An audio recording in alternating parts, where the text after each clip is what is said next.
Alright, let's put these on.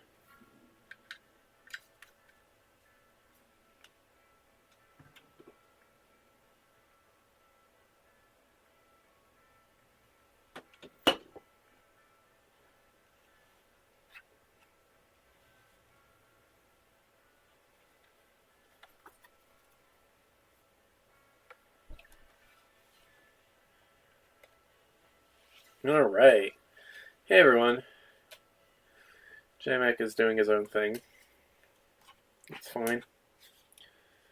I'm Sorrel Canine, and this is Outer Wilds. Let's go.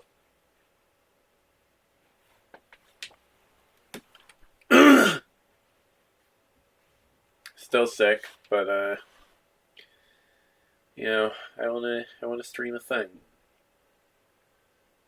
So I'm going to stream a thing.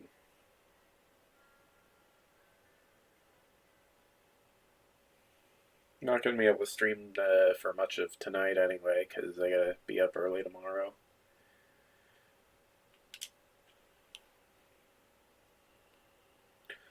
Alright, so I think last episode I said I wanted to go do some more stuff on Ash Twin, so we're gonna go do some more stuff on Ash Twin.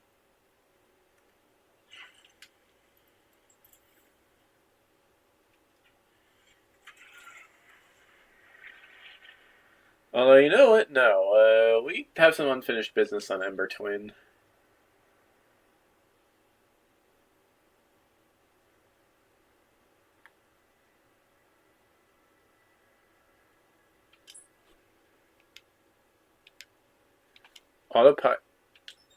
Autopilot, please.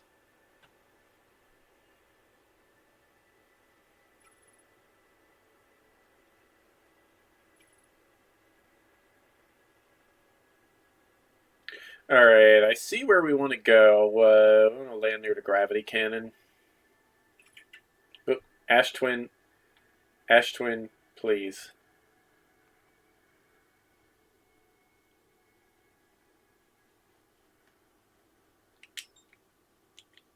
No.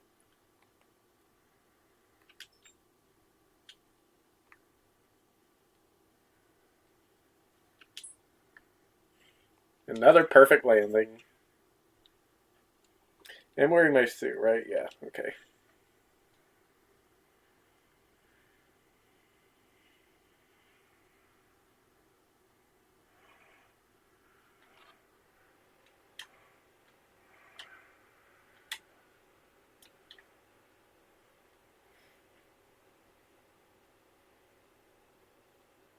Alright, here we are in the Sunless City.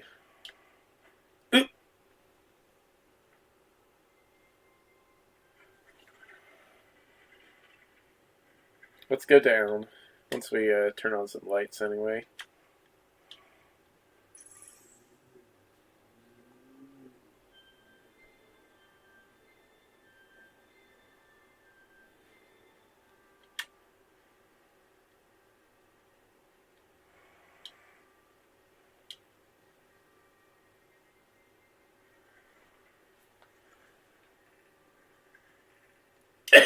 This is where we're going. High Energy Lab.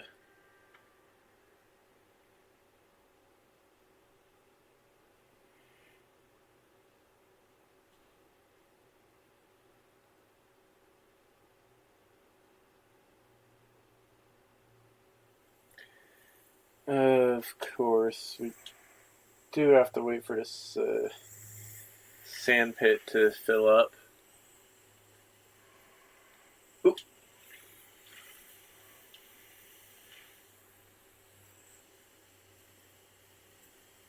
Well, seem to be stuck here now. Guess I can do some real clever flying like that. Alright, how fast do I think I'm going to be able to...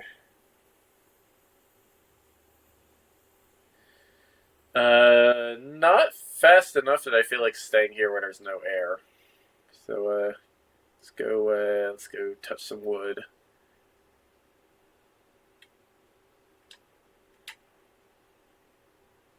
That's how the kids say it, right?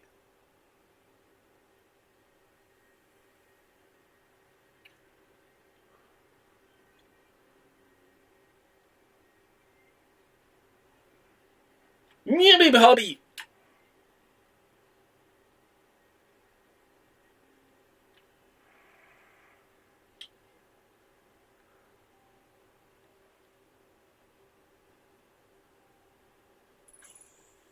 There we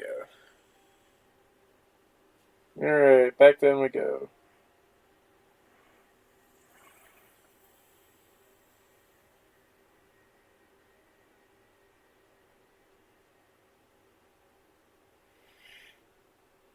So how's everybody today?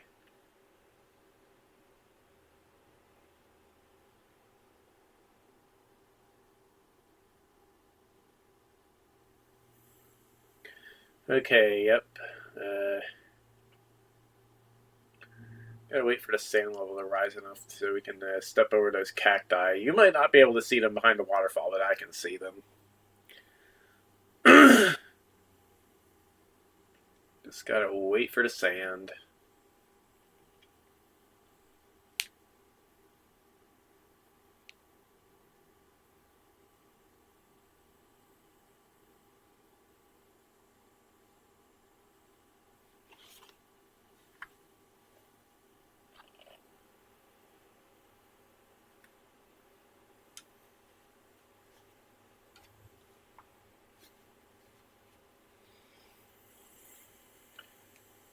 I hope you can see the cacti now. They're very there.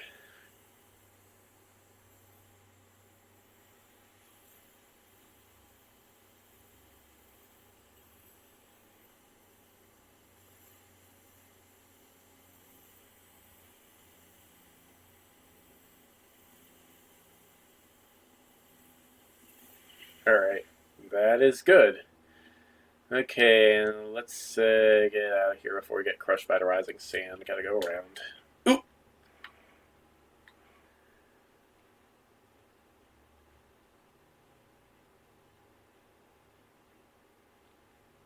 Wrong way.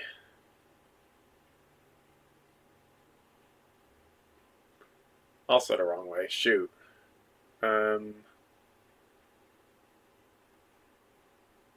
Okay, it is through here. That was close. Going up.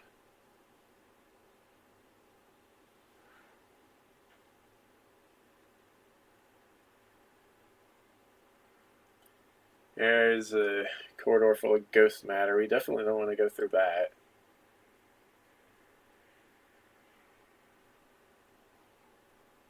Crossing over the equator, the big canyon. We gotta get up there.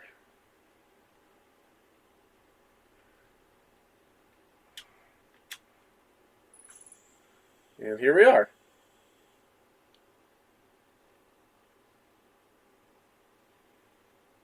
Got this device here.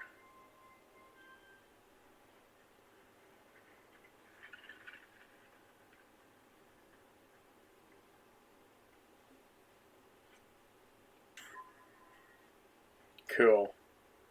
Got some warp cores here. This is what they look like.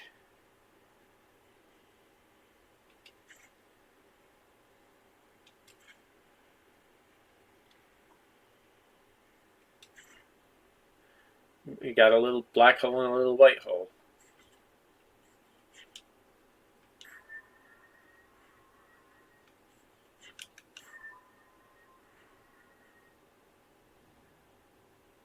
That's pretty cool.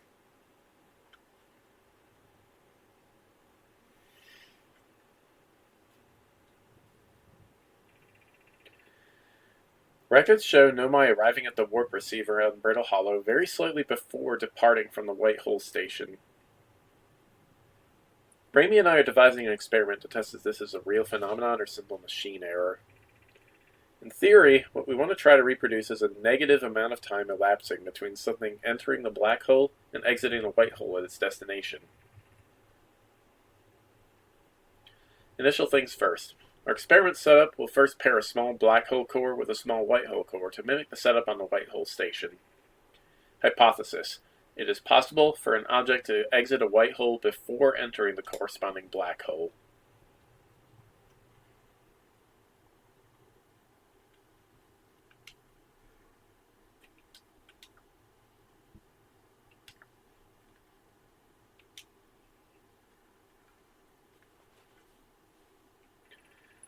An update. Our experiment has reproduced the anomaly in arrival and departure times, but Pi is unconvinced it's more than an equipment error. I hope to strengthen the effect to render it visible to the unaided eyes. To that end, we decided to try adding more energy. I imagine a sunless city's energy supply should prove sufficient. Of note, Raimi, Yarrow requests that we let him know before we reroute energy to the experiment. I'd hate to leave him in the dark. All available energy has been rerouted from the city to our experiment. Raimi and I are about to run a new test. Hypothesis confirmed! Hypothesis confirmed! I saw it! Pi saw it! Hypothesis confirmed! This is beyond extraordinary. This changes everything. What a beautiful day for the intersection of abstract theory and practical application, nerds. The Novi are all nerds.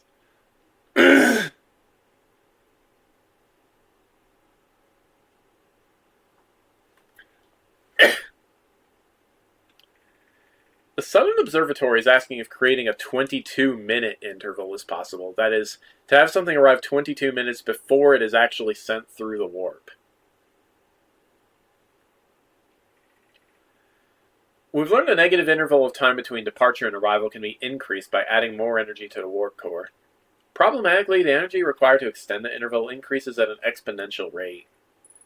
Hypothesis. Creating a 22-minute long interval is possible, but we are currently unable to generate the necessary energy. Raimi and I believe it would be necessary to invent a new method of producing energy. A thrilling but enormous undertaking. We'd also require advanced warp technology to be able to handle such energy. We'd also likely need an enormous space to fit these proposed new energy and warp technologies together. The only location large enough would be Ash Twin. The energy is currently unavailable, you say? You're a gas pie. My pun was unintended, Raimi, so I believe it's you who's aeriform. Nerds.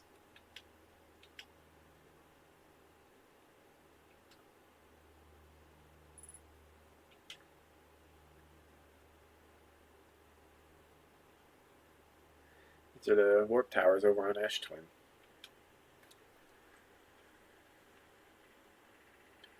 The Ash Twin project will be one of our biggest undertakings, metaphorically and physically. To build it, we need a way to travel quickly between Ash Twin and each location that holds crucial project materials. Well, if we use warp towers, like the one we have on the White Hole Station, to connect Ash Twin directly to each critical location.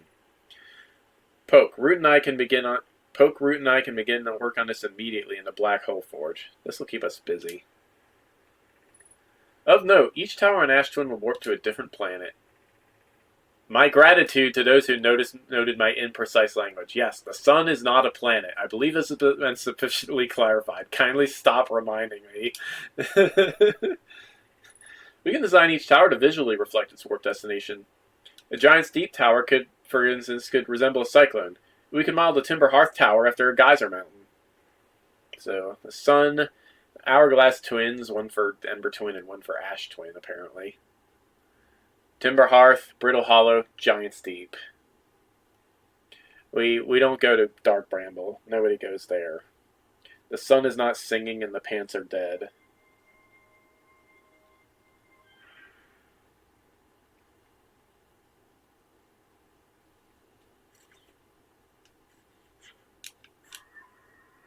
Wild.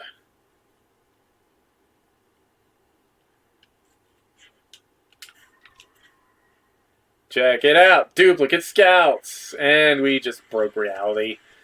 Run!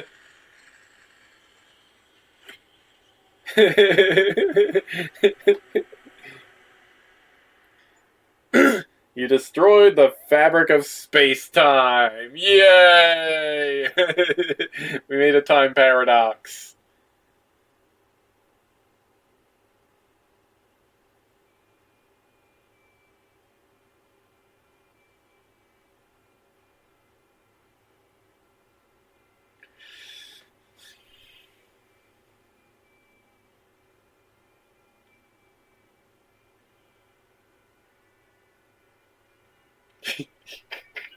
You gotta love it.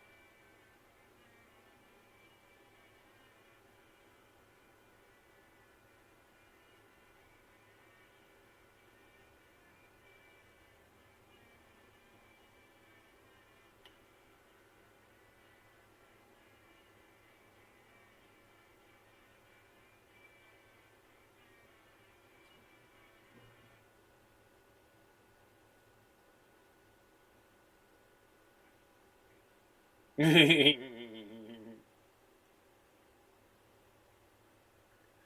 wait, can you guys even hear this?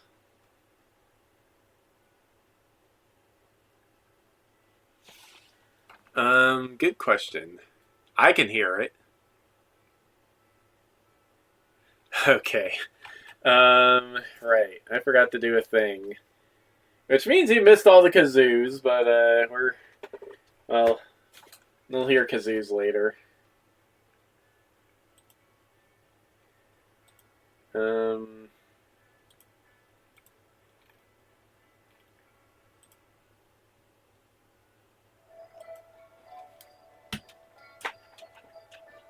there, that's a bit better.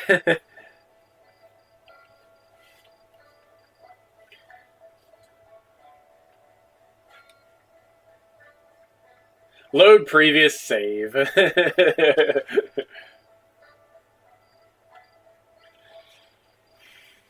Let's see if well, that was preserved on our ship log at least.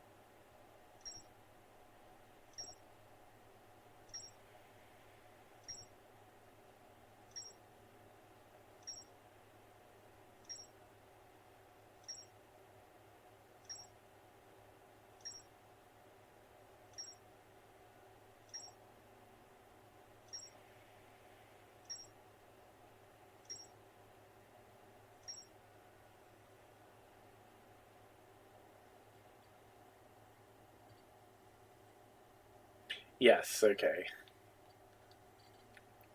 So a little bit more to see in the Sunless City.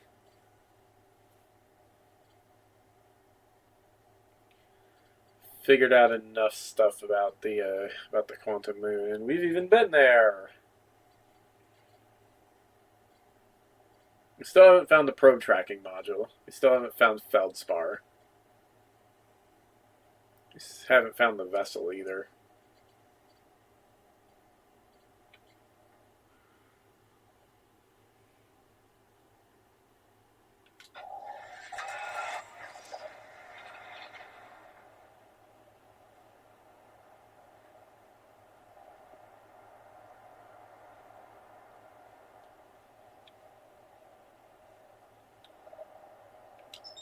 Alright, we're going to Ash Twin now. The rest of the Sunless City can wait a little bit.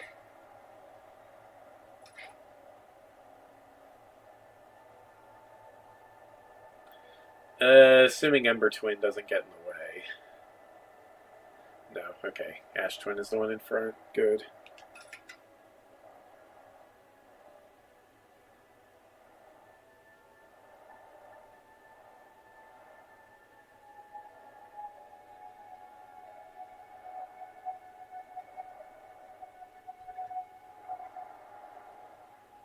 Another perfect landing. Here's a sun station.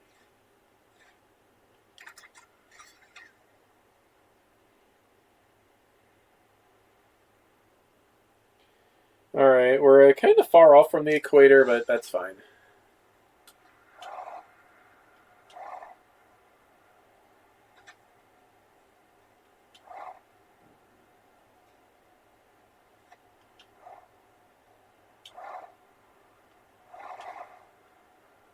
Here's Ember Twin.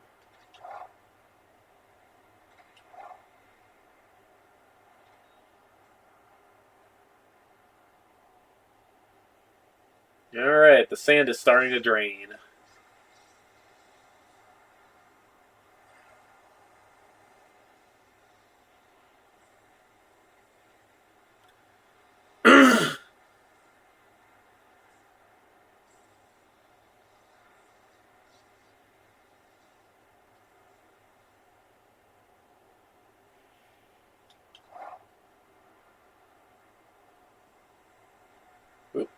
Let's not get caught in a sand fall, but let's follow it. Actually, I guess this would be a sand rise, huh?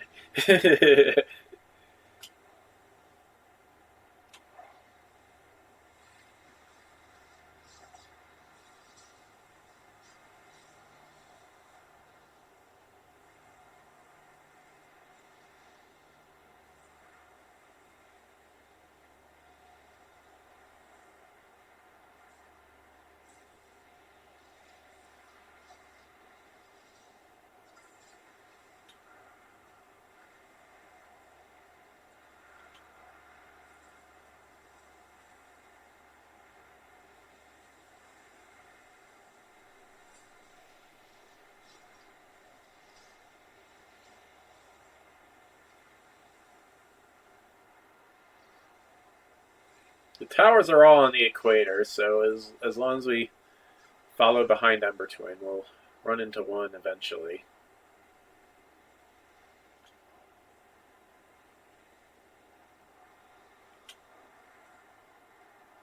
We saw that the work to the sun station got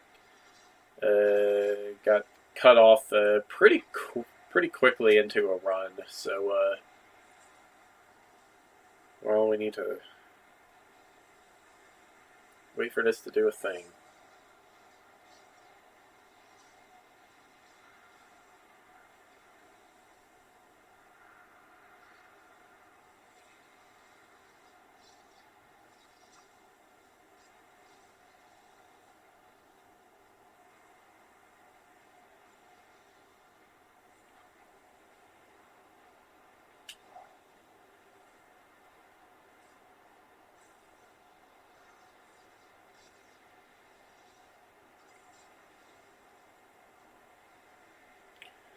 Well, we followed the sand rise all the way around the planet. I'm gonna head for the ship just to top off my air and fuel. Oh, there's the sun tower.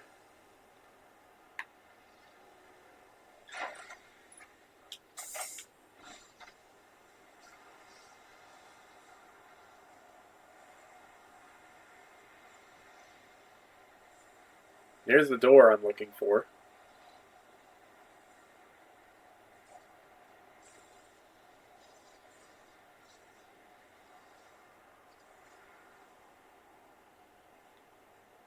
Alright, let's go, go, go. Just, walk across the sand.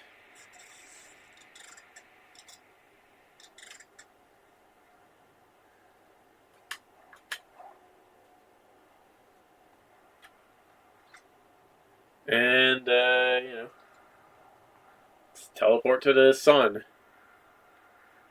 Low stellar orbit. Heck yeah. It's the place to be if you want to burn yourself to death.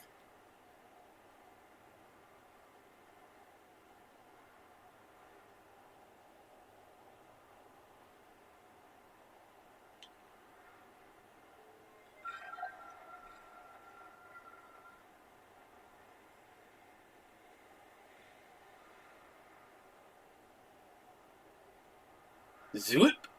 No. Zoop! Here we are.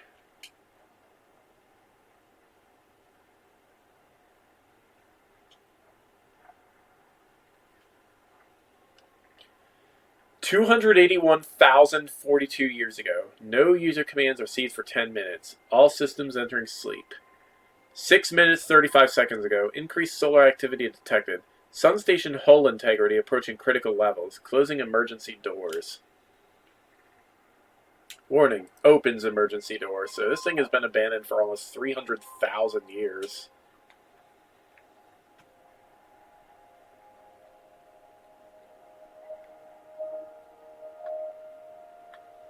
Here we are. Mission. Science compels us to explode the sun! Can't we change this? I don't enjoy working in view of such a morbid mission statement. But it's accurate. We're going to create a supernova for the purpose of scientific progress. That's our mission. Our mission is to decide if such an irresponsible feat is even possible. Here's a better one. Mission. Determine if it's possible to prompt the sun to explode. You lack a sense of humor. At least I don't lack a sense of ethics. Kindly refrain from going supernova on me before the sun does, Idea.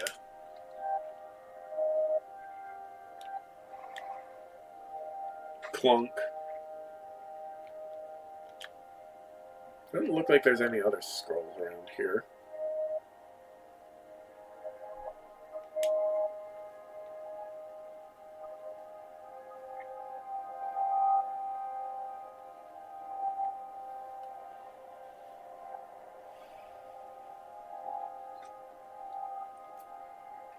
Star has reached end of natural life cycle. Now approaching red giant stage. Warning, evacuate sun station. Approximate time until sun station is destroyed by expanding star. 3 minutes 58 seconds. Approximate time until star's death. 15 minutes 28 seconds. Set of scales weighing the sun against the eye of the universe.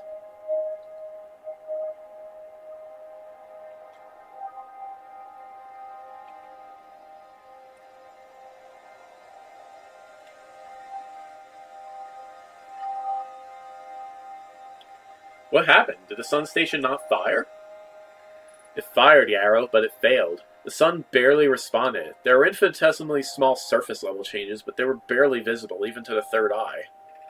The sun station is useless. It will never and could never cause the sun to explode.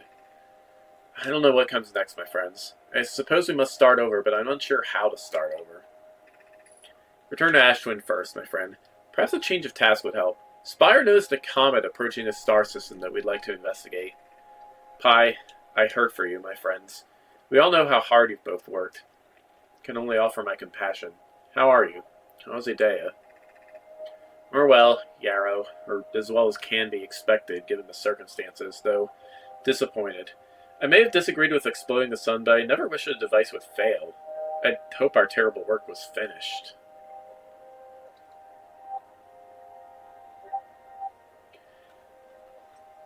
So, the proposed power source, the supernova, well, it failed 300,000 years ago, but now the star is approaching the end of the natural end of its life, and just set off the entire project coincidentally.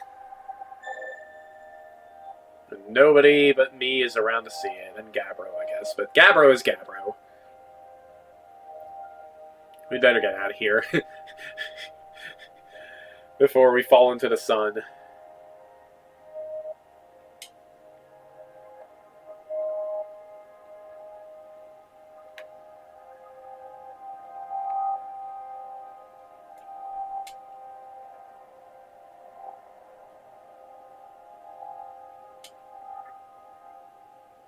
Here we are again.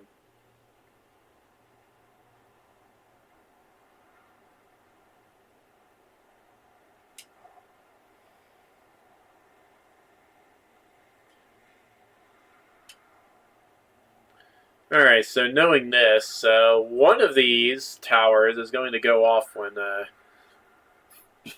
when Ember Twin is directly overhead.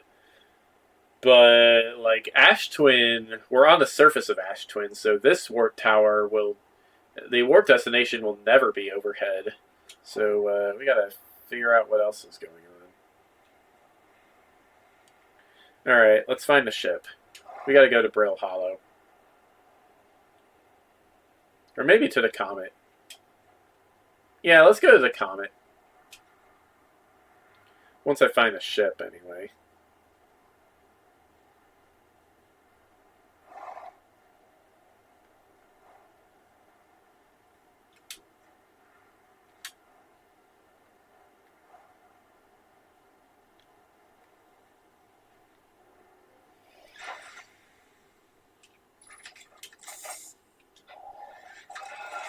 Alright, time to find the comet. Let's not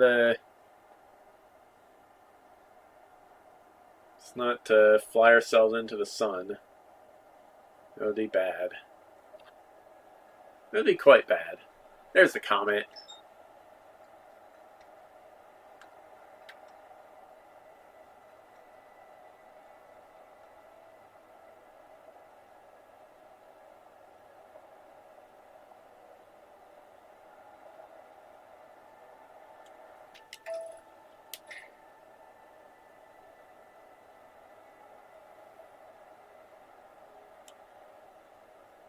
Oh, we overshot.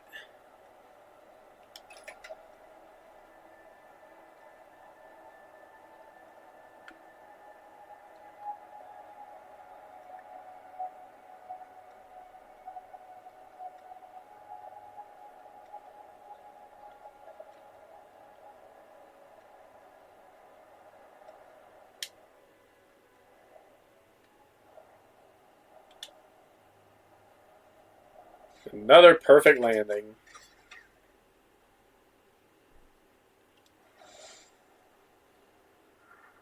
Check it out. There's a Nomai ship here.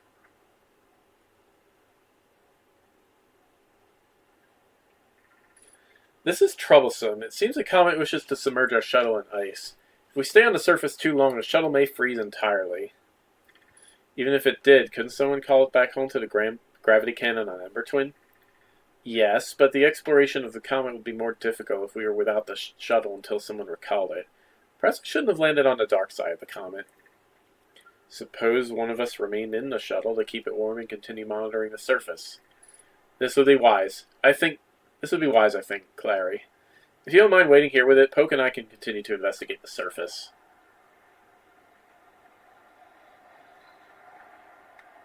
Woo!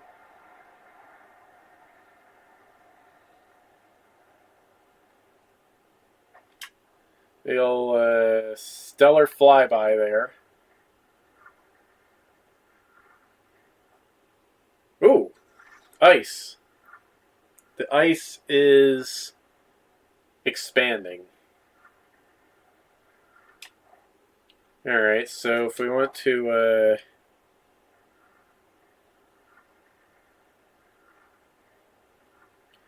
well, if we want to explore when there is no ice, we have a very short window of time to do it, and we have to try not to get eaten by the sun.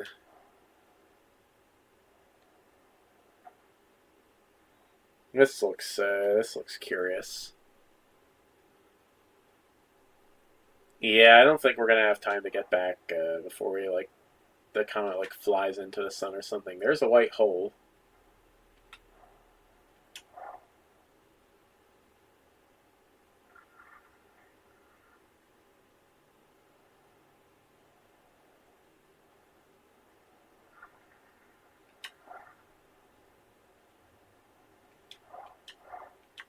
Where's the ship? Where's my ship? Did it get yeeted into space? I hope not. Oh, there it is.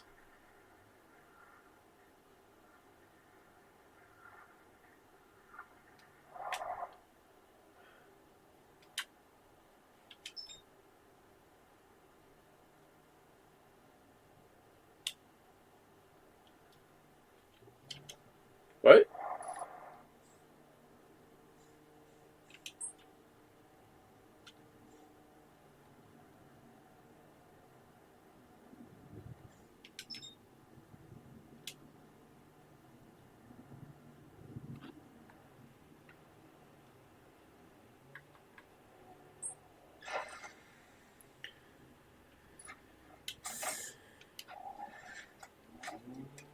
Okay, where am I? Well, there's the white hole.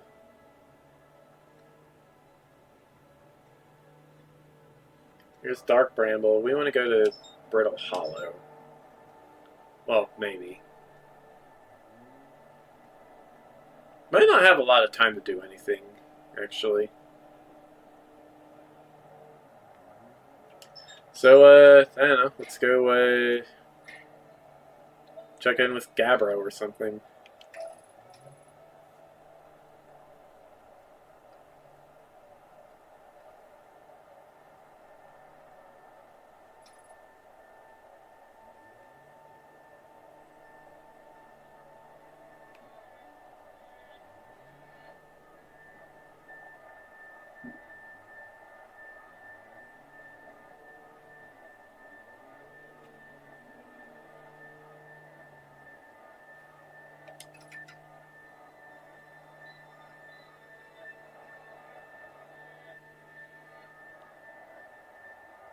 Is that Gabbro's Island?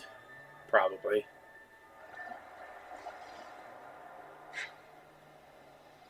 Well, we can wait.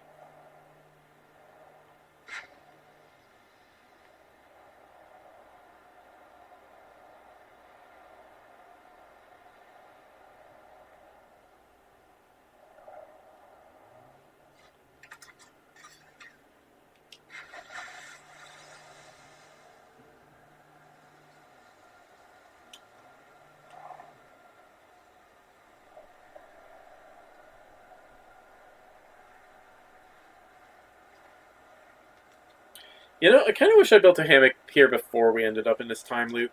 What's up? I found your quantum poem. Oh yeah, the one in the woods. I remember writing that. Pretty fun, right? Works out to a good 24 poems. When I'm done exploring, I want to make some more quantum art. Maybe some kind of creature sculpture that just like shows up while your back is turned and scares the daylights out of you. Oh, again. So no, I created his head statues to record memories, huh? Yeah. How do you stay so calm in the face of repeated impending death? Deep breaths. No, seriously, I meditate. Want me to teach you? It'll be in the next loop before you know it. Sure, why not? Okay, close your eyes.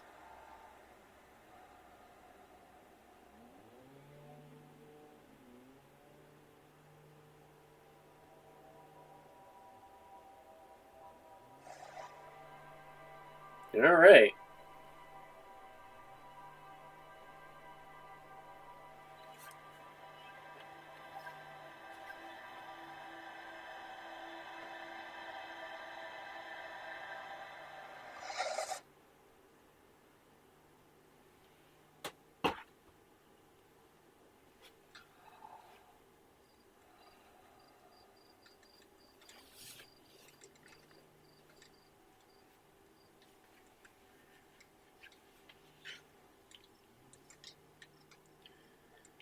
Okay, let's fly the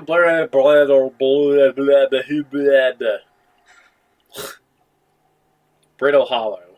That's what I'm trying to say.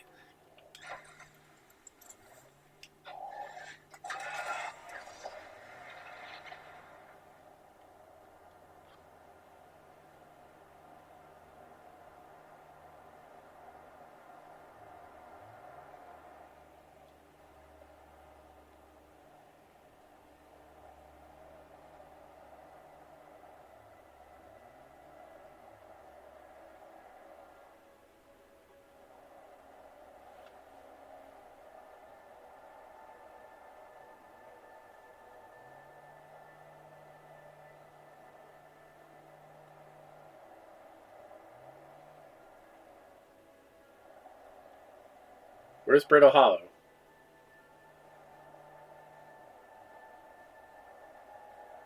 Okay, well, whatever. I'm gonna land on Interloper then.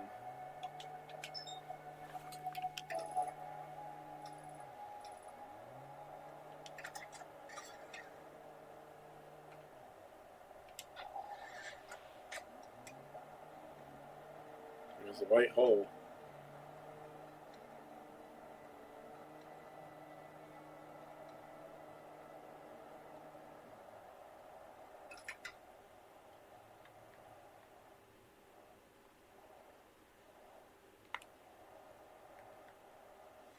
Another perfect landing.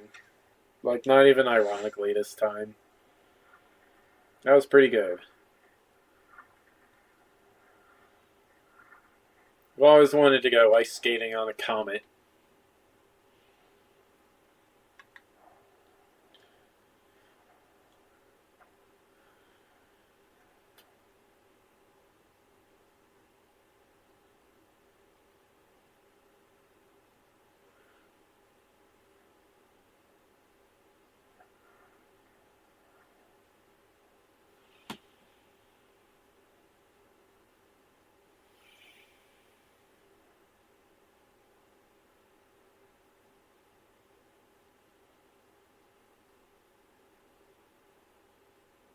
So wait to get closer.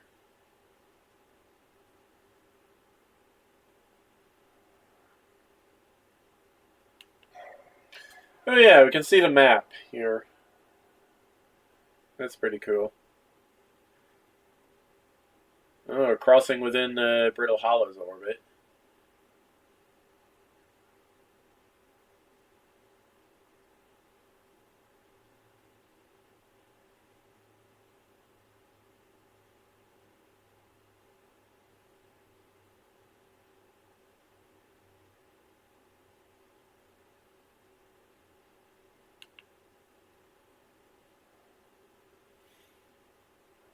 It almost looks like we're on a collision course with the Hourglass Twins, but no, we just missed them. Also, Cracks in the ice now. And down we go. Alright, let's look around.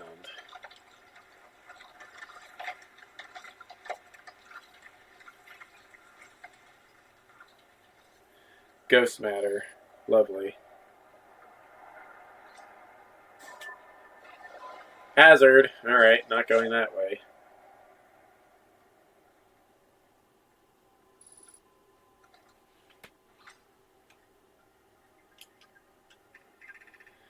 I'm receiving much stronger energy readings now we're beneath the crust.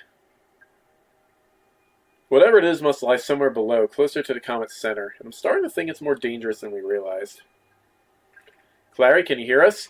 Yes, but your voices are faint. I fear we will lose communication entirely if you continue any deeper. Keep the shuttle warm for us, Clary. We'll return the moment we identify the source of the energy readings. I understand, but be cautious, both of you.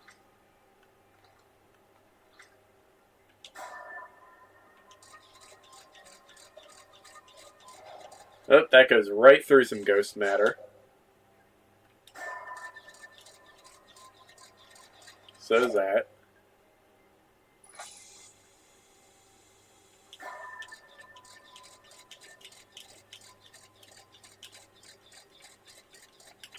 This one is safe.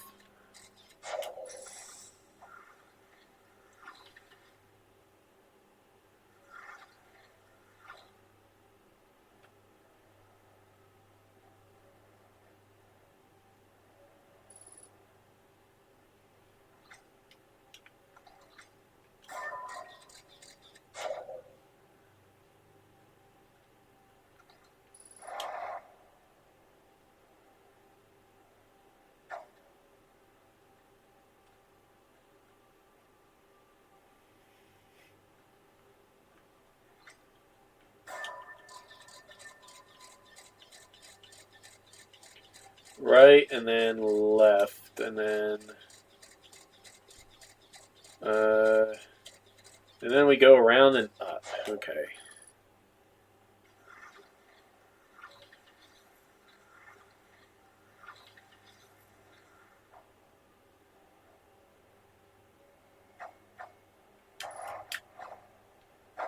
Clunk.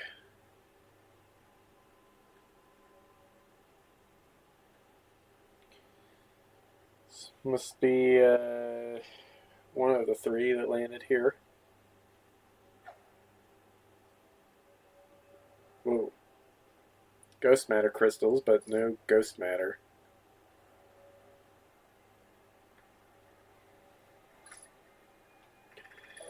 The spherical stone casing here seems to be the source of the energy readings. No, rather, the source is what's within the stone. I'm detecting some form of exotic matter. The stone is muting our energy readings. It should be 10 times what we're seeing at least. Pi, I don't think we want this matter interacting with us. As far as I can tell, direct contact with it would almost certainly be fatal. I've never encountered anything like this casing, but it's always protecting us from what's inside. What's worse still, this matter is disturbingly volatile. Pi, whatever the matter is inside the stone casing is, it's more just profoundly unstable. It's under tons of pressure. Look at this density scan. I've never seen anything this tightly compacted before. What is this? This is orders of magnitudes worse than I imagined. If this stone were to rupture, the lethal matter within would rapidly expand, completely blanketing the star system almost instantaneously. And the pressure is still building as the comet approaches the star system. Return to the shuttle, right now. The rest of our friends need to know they're in terrible danger. Leave your equipment and run. What are you doing, Pi? The more we know about this alien matter, the better our chances of survival. I will learn what I can here. Go, warn the others. Maybe they construct shelters somehow. Now, Poke! But clearly, clearly they didn't have much time to do anything. This is how the Nomai met their end. Just... bam! Solar system full of ghost matter. They did not know what hit them. It's pretty sad.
Now we wait.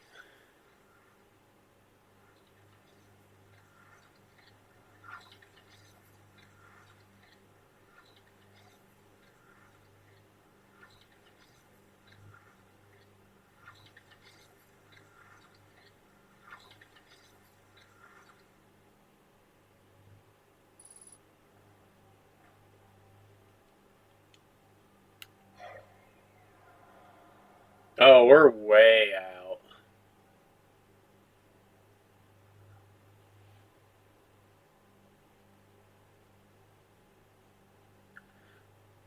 Where's the ship? I think we lost our ship. I think it got yeeted into the sun or something. Oh well. Time to well, time to meditate, I guess.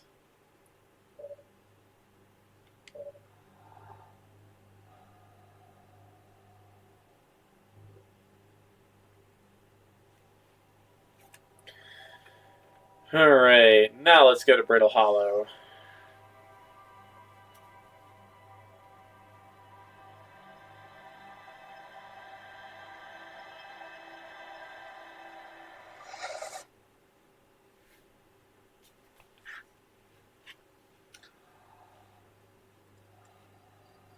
And I guess the ghost matter did not spread all the way out to the eye of the universe. So Solanum survived in one of her 6 superpositions.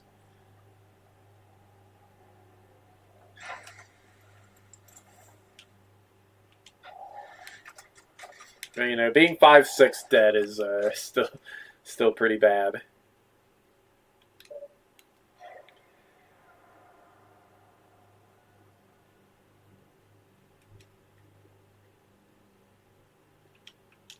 No, I want to lock on the Brittle Hollow. Game will not let me lock on the Brittle Hollow.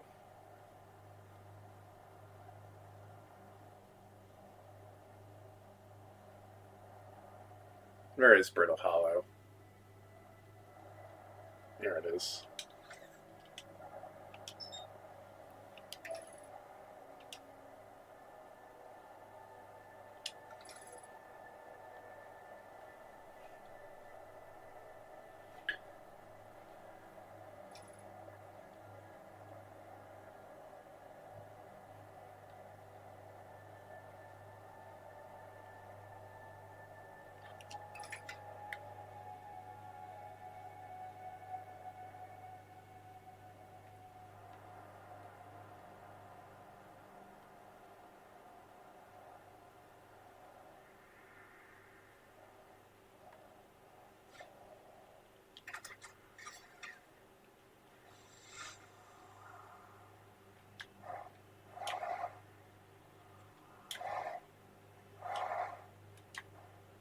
I think it's around here. Yeah.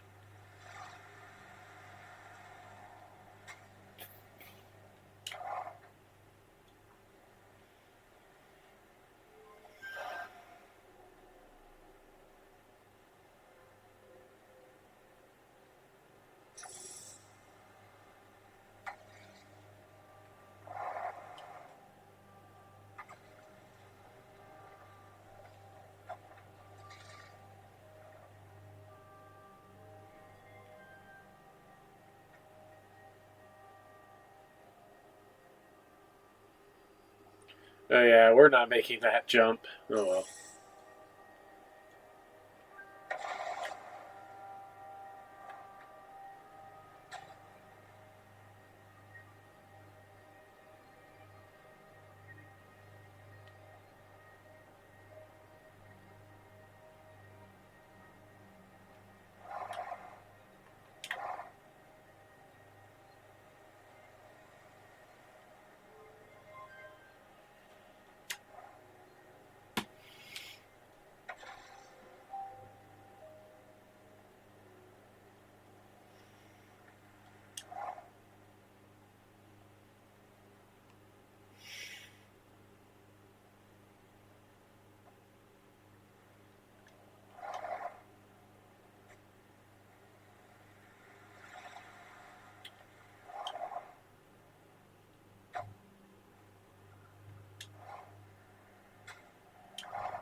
Yeah.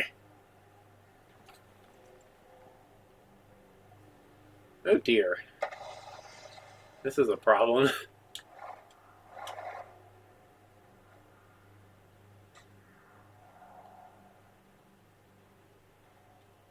Can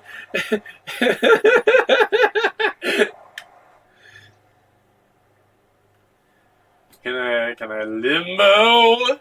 No. This is a problem.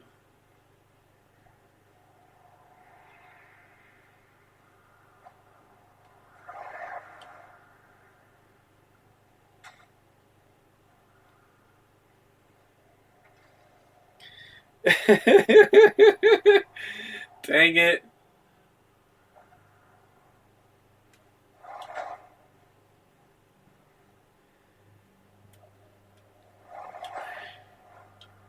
This is stupid. This is so stupid. You gotta do that again. Because I landed exactly there.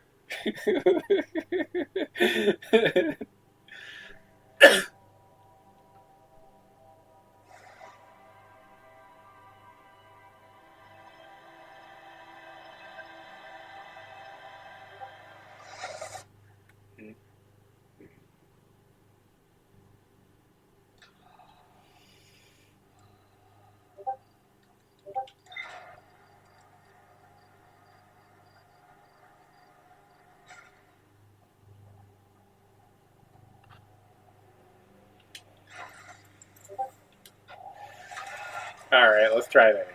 But, better.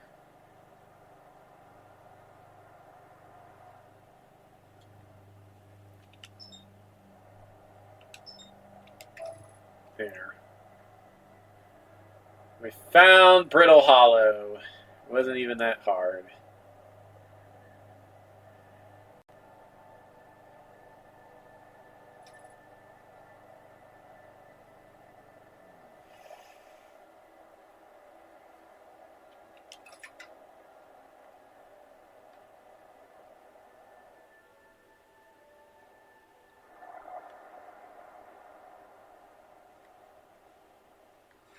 Another perfect landing. Yeah, this time I can actually get out from under the ship. And, get back into under the ship. That's, more important than you might think. Or maybe it's exactly as important as you think.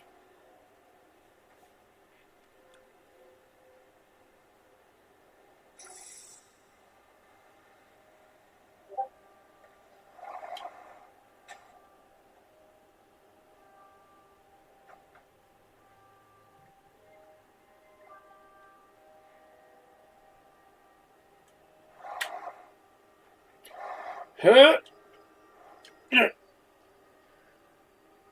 That kind of works, right?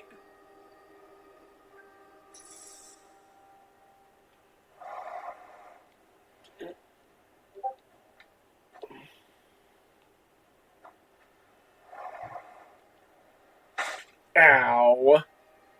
Okay, that didn't work. Actually.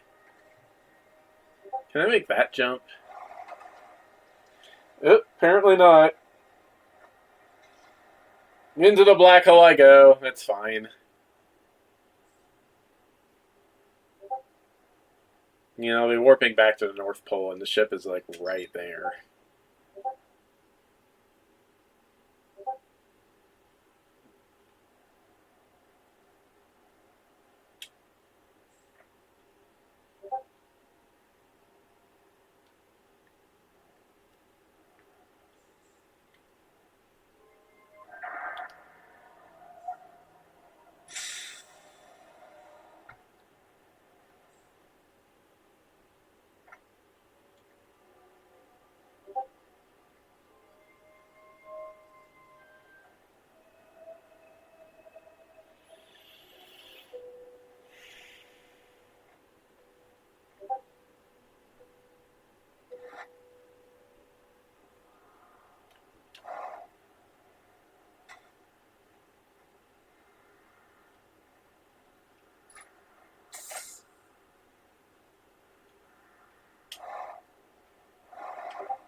Alright, to Ash Twin.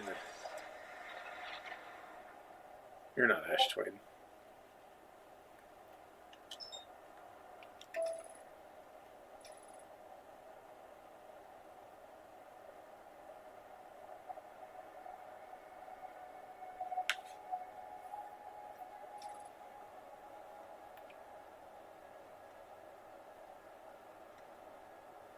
Look at that, we can see the sun tower.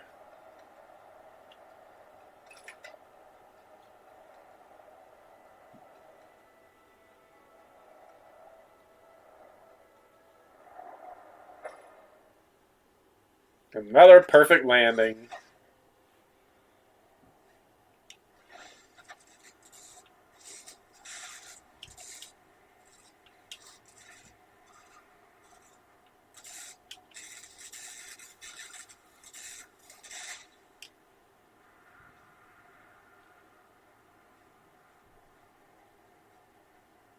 I am nowhere near the equator.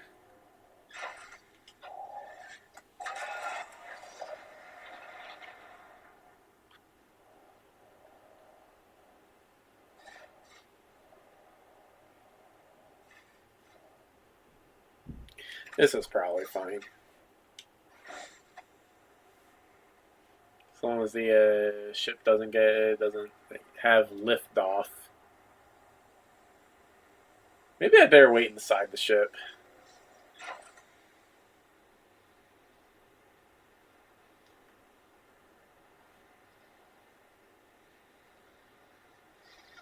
We have liftoff!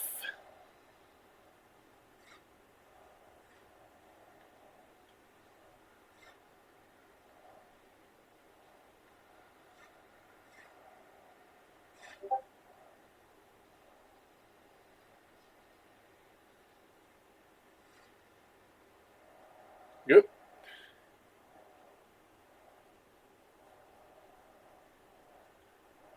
Let's, not fall up into the sun. If at all possible.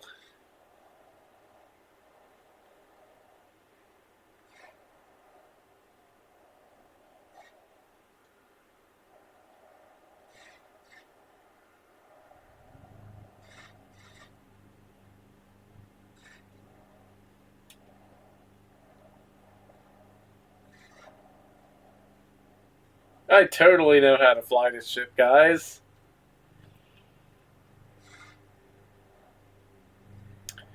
You know what? While we're waiting,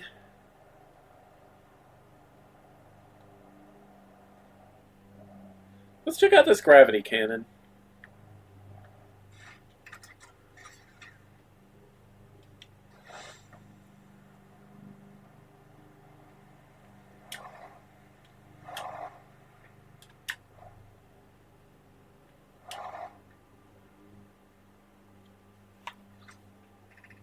The shuttle is currently resting at the comet.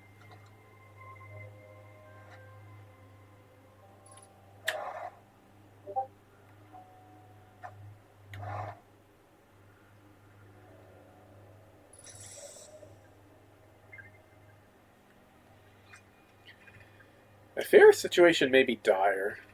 Pi, Poke, and I landed here on this comet not long after its arrival in the star system. Our shuttle's equipment heard strange energy readings coming from somewhere beneath the surface.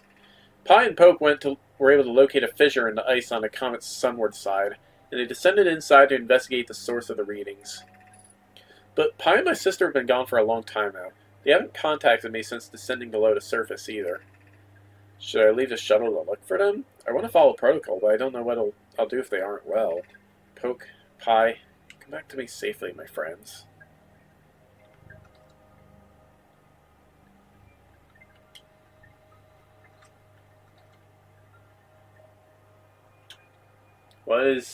I'm stuck. There we go. That was weird.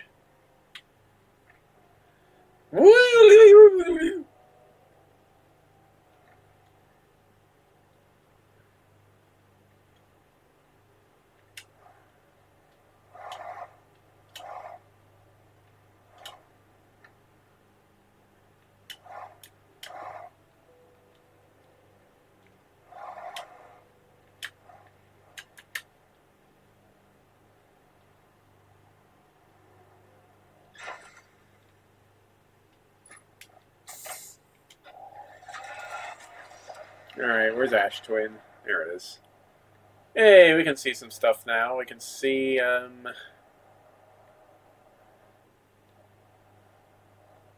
can see the tower that goes to Timber Hearth.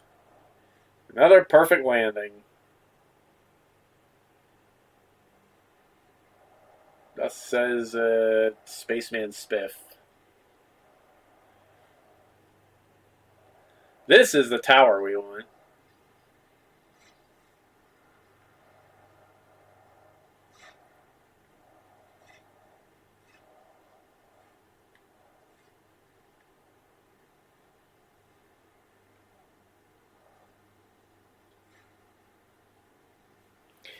And now we wait.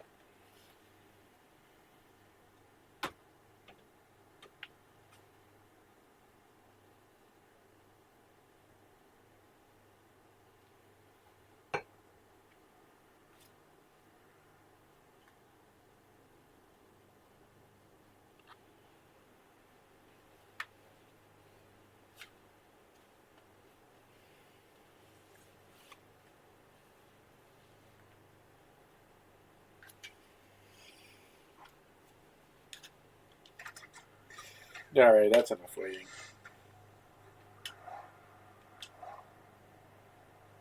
Or is it?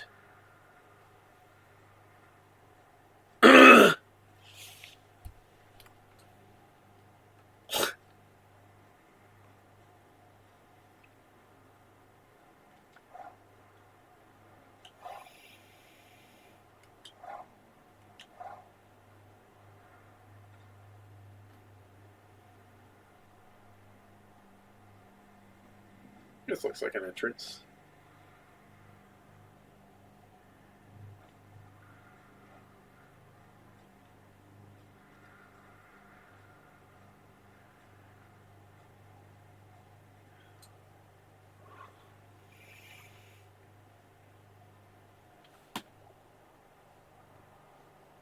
Not going to Dark Bramble.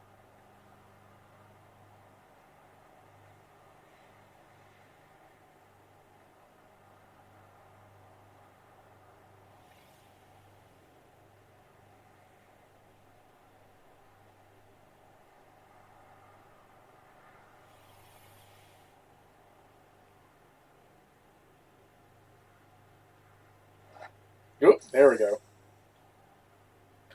Alright, we're here, and so is the Black Hole Forge. Let's go check it out.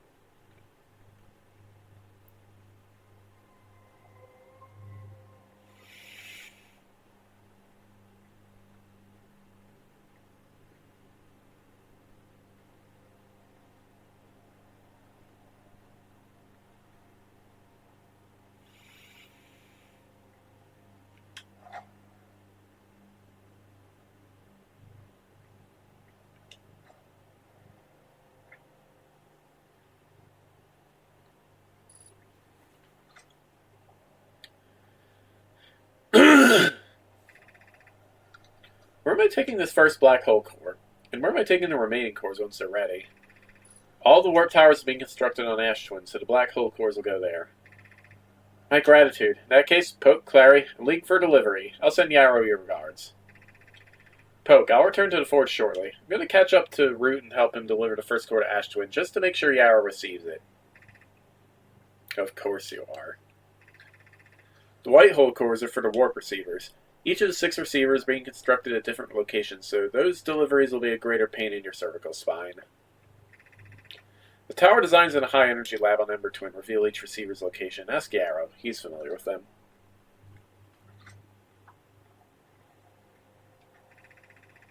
Regarding the warp towers on Ash Twin, does each tower have to be perfectly aligned with the center of the astral body to which it's tuned?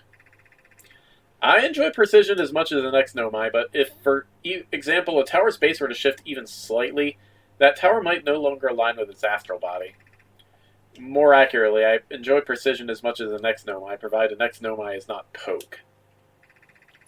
We don't need the alignment angle to be exact. It only needs to be within 5 degrees of the astral body's center. Of note, this gives us a slightly longer warp window. Imagine this window will last roughly several seconds. As such, any Nomai stepping onto the warp platform during the active window will be immediately warped.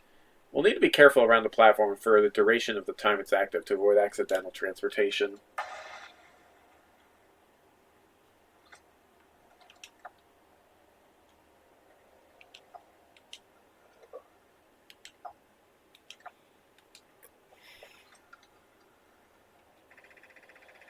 Of note, Yarrow believes he spotted a flaw in the warp tower designs, namely that one of the warp towers on Ash Twin will never activate because its warp receiver will never align overhead.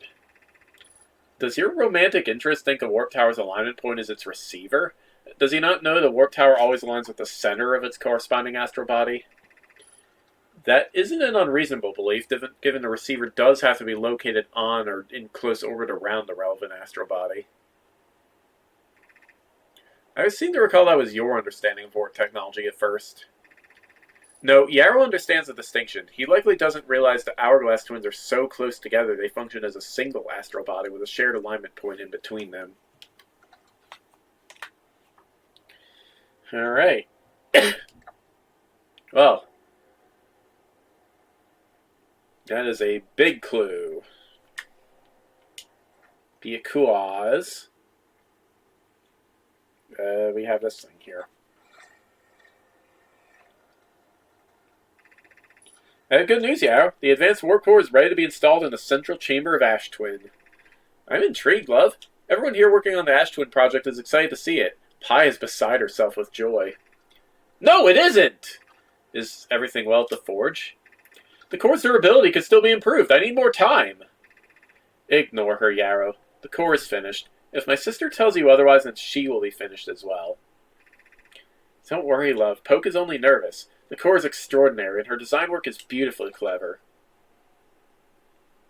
This is just going to take us to the Council of the Masks. Alright, well, we know how to reach the Ash Twin project now.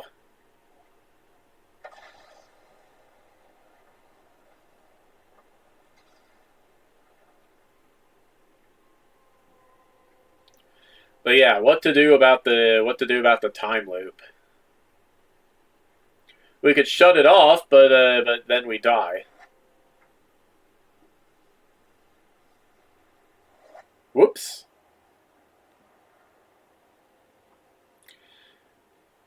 We could shut it off and escape the universe, but the Harthian ships aren't able to travel to the next star system over.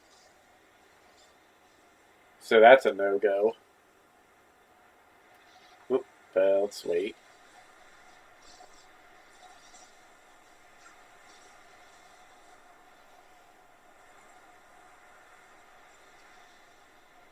We could escape to the quantum moon, but then we'd be in the same situation as Solanum.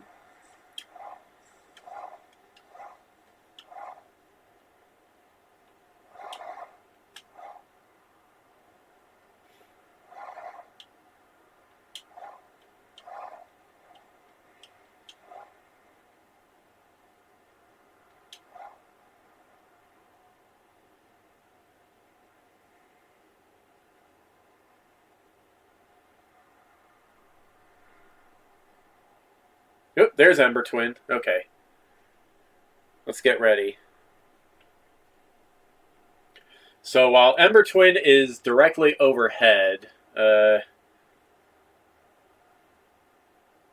need to be ready to jump onto the warp station.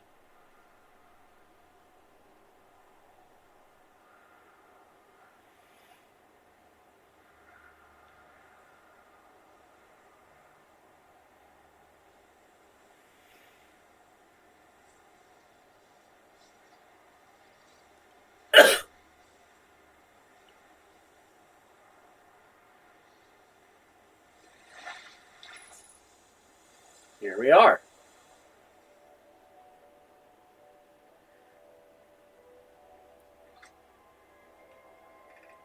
"15 minutes, 18 seconds ago. Received data from previous cycles.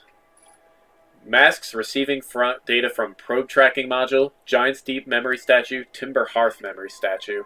7 minutes until end of cycle transmission." So we got a little bit of time.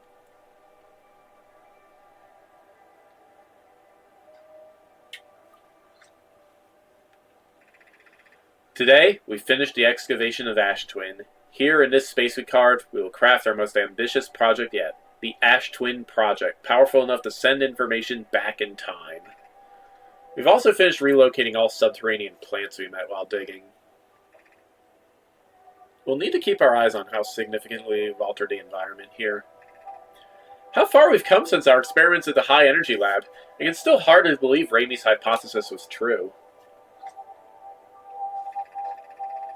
Pope just sent the warp core for the final tower to us from the Black Hole Forge. Now Ash Twin can be connected with Giant's Deep, where Cassava is working with Avens to craft the orbital probe cannon, and where Phlox is sculpting the memory statues. Hypothesis. It was not by accident the core of our warp tower was the last to be forged. The cores could have been forged faster if Cassava had interrupted my work less frequently to ask for updates. The important point is we are all connected through Ash Twin now, and also that I'm no longer needed for mediating your disagreements. Our friends on Giant's Deep tested the orbital probe cannon today. Mallow tells me the cannon is doing well and that Avens advocates for more launch power. If anyone can coax the maximum power from a device, Avens can. But then, if anyone can go to device into exploding, that too is likely Avens. Perhaps I should check in with the orbital probe cannon crew in the interest of safety. Would it help to remind Avens that Mallow, his love, will be one of the Nomai aboard the cannon, or is Mallow part of the problem?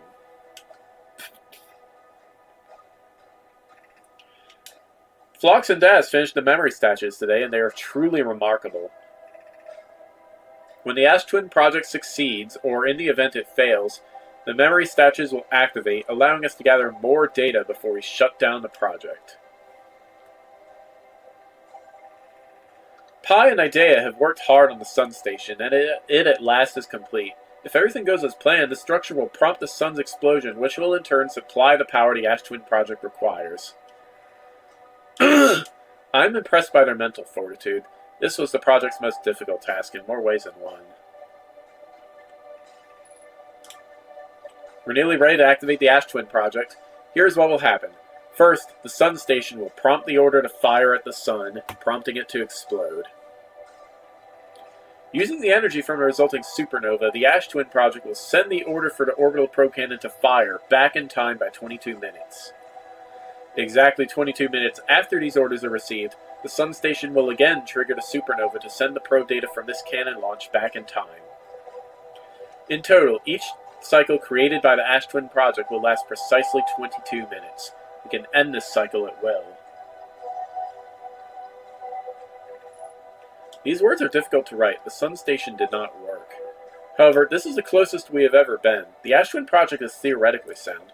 We were only unable to power it. Perhaps there's another way. Suppose we redesign the Sun Station. To generate power of that magnitude, a supernova is still our only viable option. I believe we can still find a way to create a supernova, my friend. Don't lose hope. This is easier expressed than accomplished. You can wait for the Sun to explode on its natural timeline if you prefer, Idea, but you'll need to find some way to halt our aging process. We are halting our research into creating a supernova for this moment. The comet has newly arrived in the solar system. We're anxious to explore it. It's been a very long time since we last explored somewhere new, so we're excited to welcome this comet. Imagine what knowledge might be gained there. There was no knowledge, only death.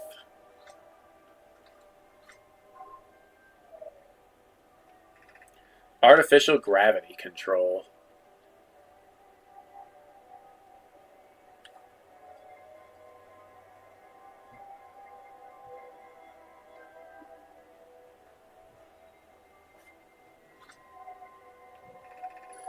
Caution, you are about to access the core while the Ash Twin project is active. Removing the core will disable the Ash Twin project.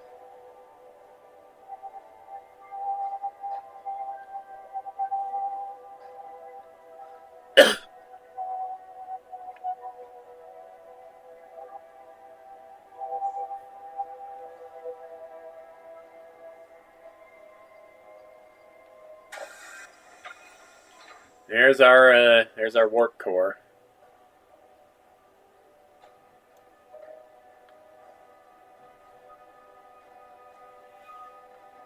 Alright, how much more time do we have?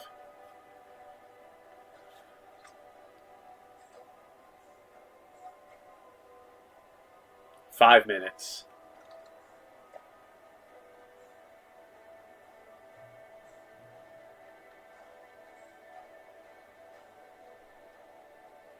Alright, let's turn the speed back on.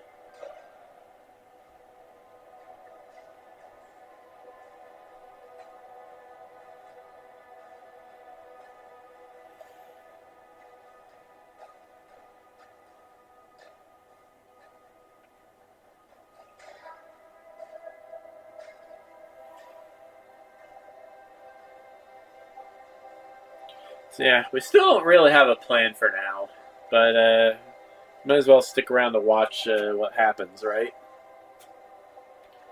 And I need to get water besides, so I'll be back.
No, I'm putting that.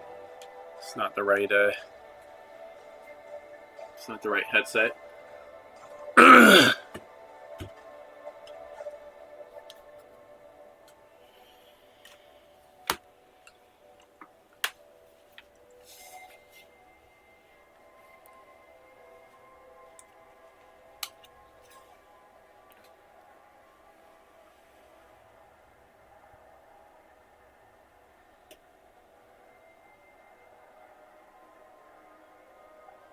All right, how much time do we have now?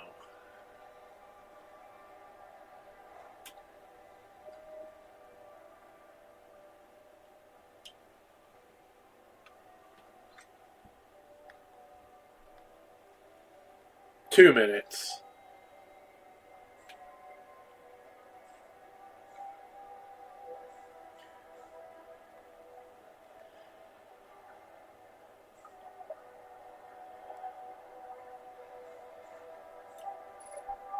There. Velocity matched.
Here comes a supernova.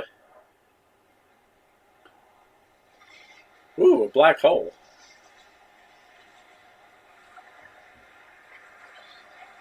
Shloop. Well, we actually went back in time this time. That's pretty cool.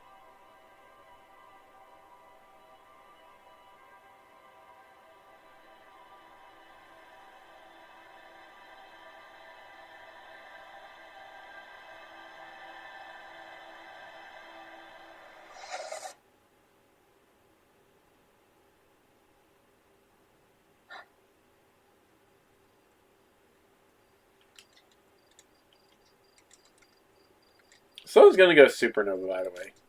Oh yeah, the observatory has an exhibit about that. Between you and me, I glossed over some of the finer details. Astrophysics is really more Hornfels' domain. Me, I'm here for the rocket science and the marshmallows.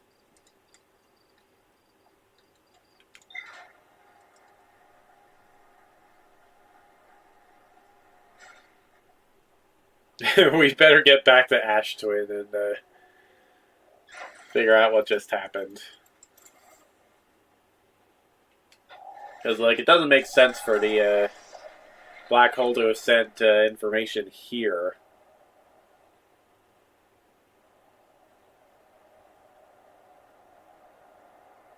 That's what the statues are for.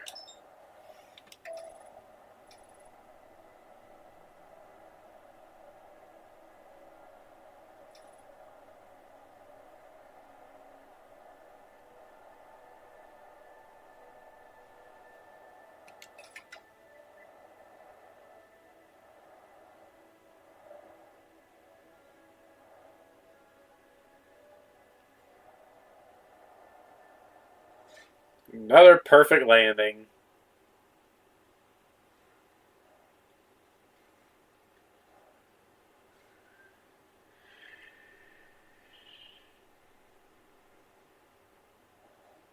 Let's say we wait over by the. This is the South Pole, right? Probably.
Hey, it's the quantum moon.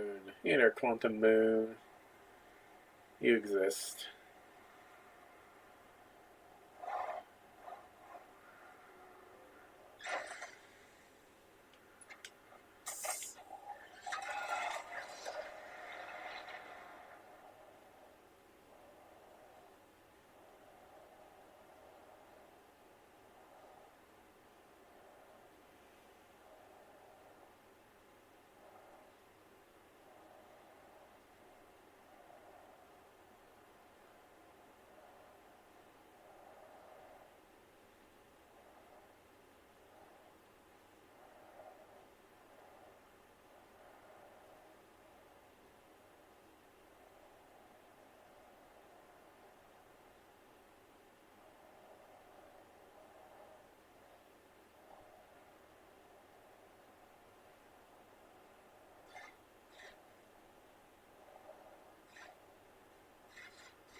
You. You scourge upon the Know My Race. I see you up there. Let's not get sucked up by a sand rise fall thing.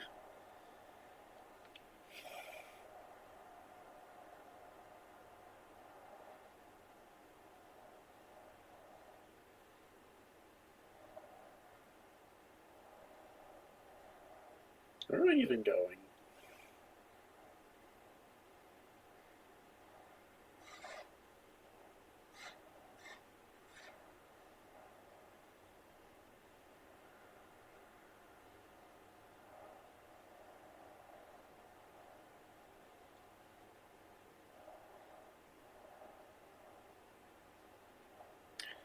There it is. Oogie woogie woogie.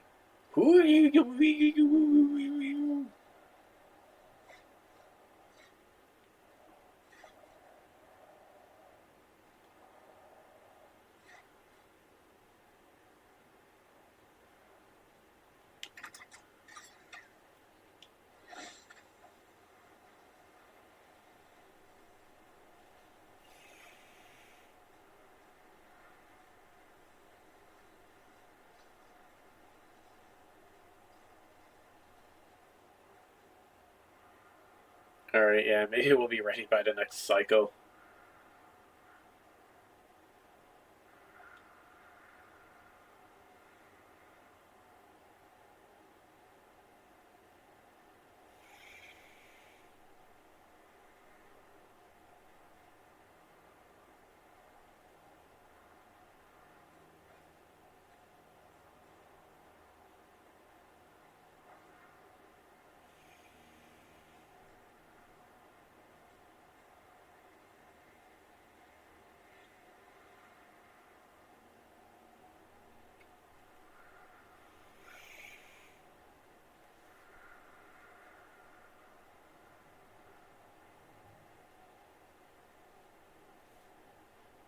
Have you ever, like, really stopped to look at your hands?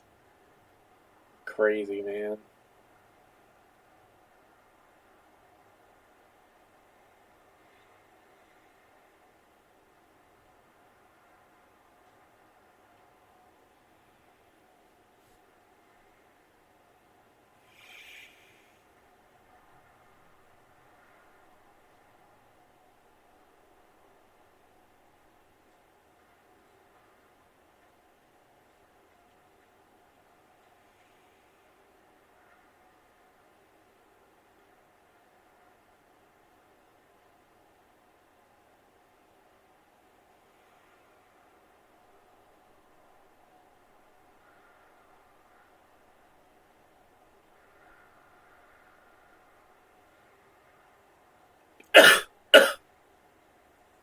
You hear it?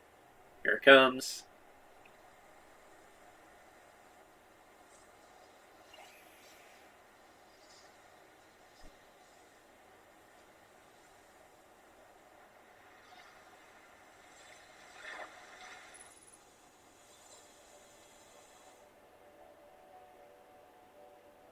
Hey, look, there's future me. Or past me, or whatever you want to call it. Hey there, guy. Whoa. Are you me from the last loop? I think so. Started this currently by popping out a white hole inside the Astron project. I started at the campfire like usual. Makes sense to me, seeing how jumping into the black hole is definitely what created two of us. Hey, what do you think happens if you don't jump into a black hole at the end of this loop? If I don't, then where did you come from? That's a good point. I mean, I feel as real as ever, so I don't think I'm a figment of your imagination or anything like that. I'm no expert, but you seem pretty real to me. Thanks, you seem real to me too, so I guess there's just two of us now. Anyway, it's been good talking to me. Incredibly strange, but good. See you around. This got weird in a hurry. Yeah, duplicating living beings probably wasn't what the Nomai had in mind when they built the Ash Twin project. I wonder if there being two of us screws anything up. Well, we're talking to each other and nothing exploded yet. Gosson always says that means the date's going well. Yeah, but it's Slate's definition of a boring date. Makes sense Gosson and Slate never dated. That and the whole mishap with Gosson's eye. Ooh, yes, the eye thing. Yeah, that's... Yeah. Yep. Uh-huh. Quickly changing the subject, you know how we jumped into the black hole that opened up at the end of the last time loop? What do you think would happen if we don't jump in this time? Guess we'll find out. I guess so. At any rate, it's been good talking to you, me. Incredibly strange, but good. Alright, well, future me is just gonna chill there for a while, I guess. I don't know. He can jump into the black hole. I got other things to do. Like, well, there was some stuff at the Sunless City I never checked out.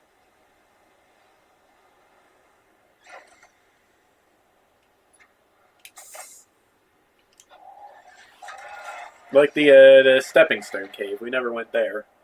So, let's go there. Where's the gravity cannon?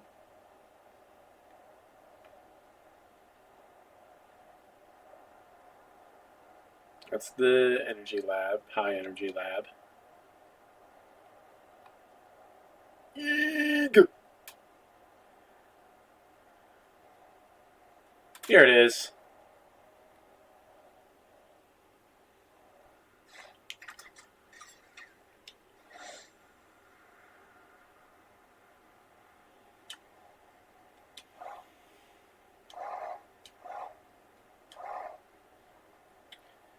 Right here. Boosters, please.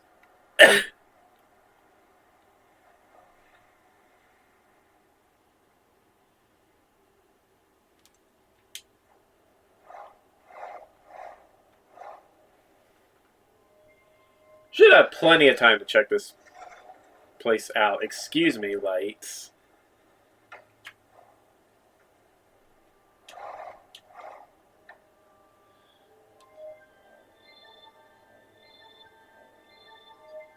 Okay, maybe we don't have as much time as I thought. Well, shoot.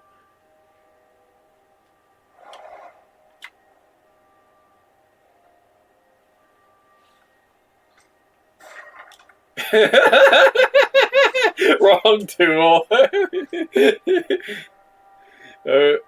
Wow. Anglerfish fossil overlook. Well, that's nice, but we're kind of out of time here, so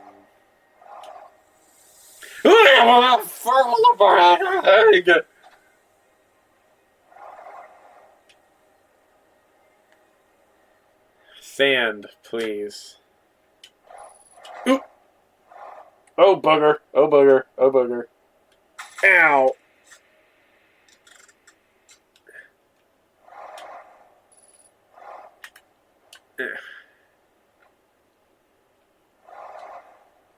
Okay, well, yeah, guess we won't have time for the thing after all. Let's check in with Chert.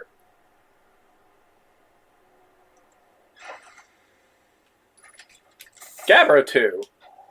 We have time for Gabbro.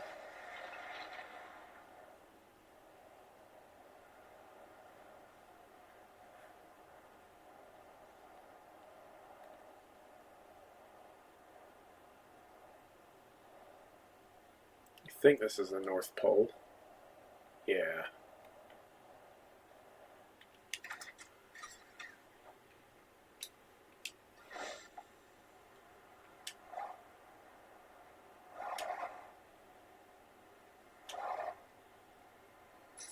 Hey there, Chert. Oh, it's you. To get your first launch on well then. Welcome to the Hourglass Twins. Mind the sand now. What are you up to? Yeah. I've seen, what, 10 supernovae by now? 12? We're in the double digits now, and that's, not normal. Not normal at all. I have no idea. Massive stars go supernova when they reach the end of their life span, so it's possible the stars are older than we realized, or maybe our models are wrong and they don't live as long as we expected. Honestly, I'm not fond of either option. If our charts are wrong, what else is wrong? And our sun. No, I shouldn't jump to conclusions. I'm probably overlooking something. That's it. Just need to collect more data.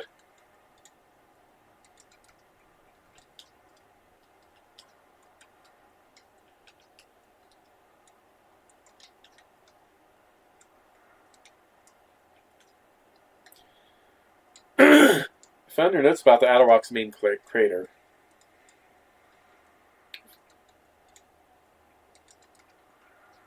Did you? I hope they were useful. Yeah. You already talked about this.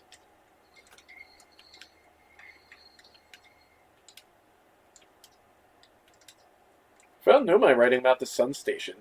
Is that what's in orbit around the sun then, do you think? This sun station? Quite clever of the Nomai to devise a way to study the sun up close and personal. Must have been tremendously difficult to instruct. And hot inside, I can only imagine. Wonder how they were able to travel back and forth from the sun station and the Hourglass Twins, where the slightest slip-up would have meant a fiery death.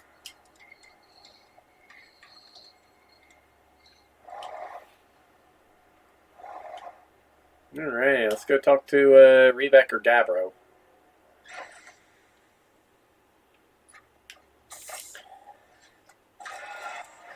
I bet Gabbro would be very interested in hearing about how we are about to cause a time paradox.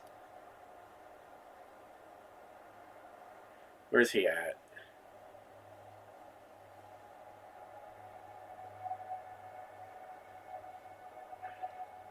That is an excellent question.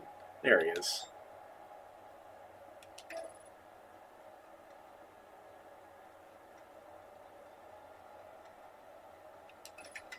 Let's not autopilot while the sun is threatening to get between me and Giant's Deep.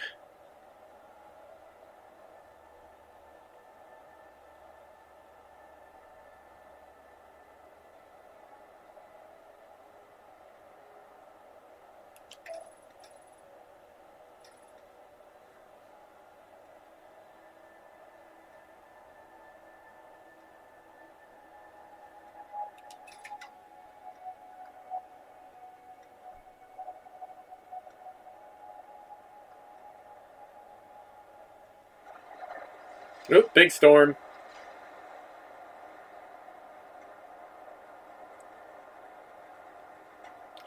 Alright, let's find Gabbro.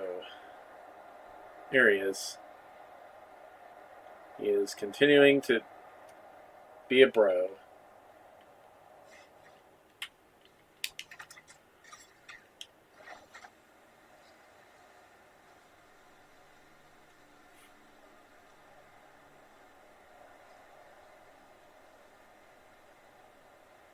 Hey, Gabbro.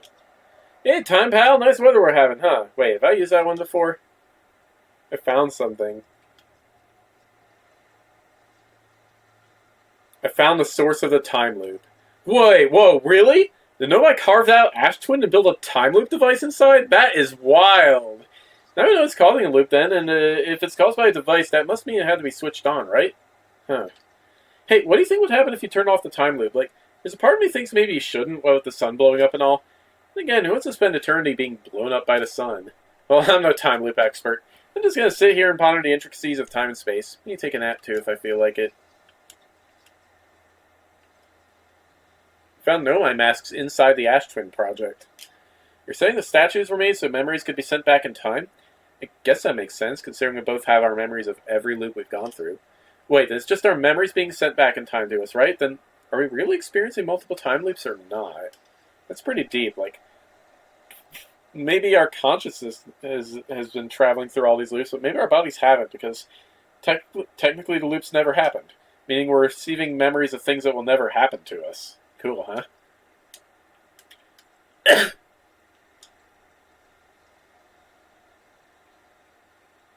Wild. Let's see if we can find Gabra's ship.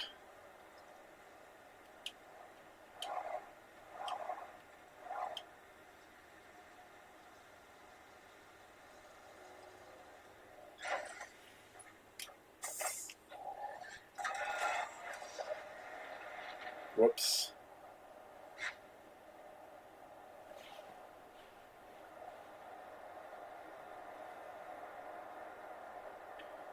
There's the Bramble Island. I don't want to be there.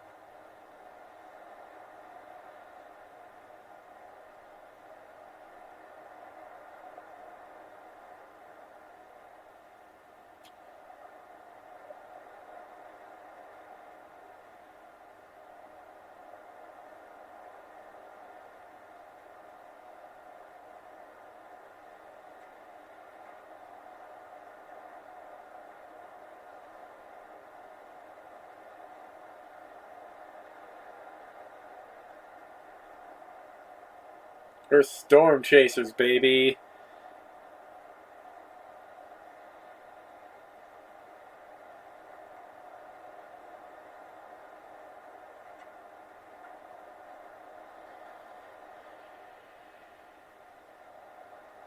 Yeah, who knows where this ship actually is?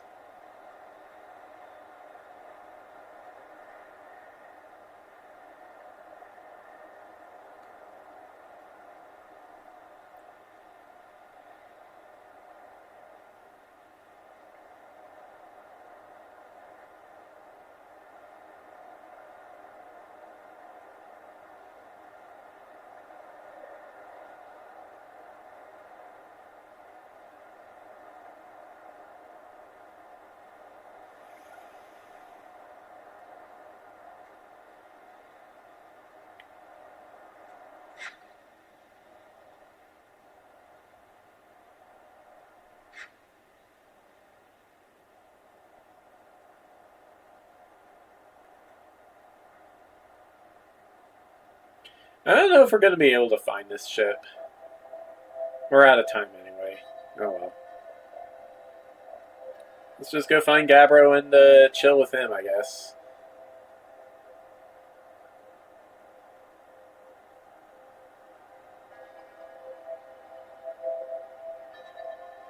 It's his construction yard. There's Gabbro.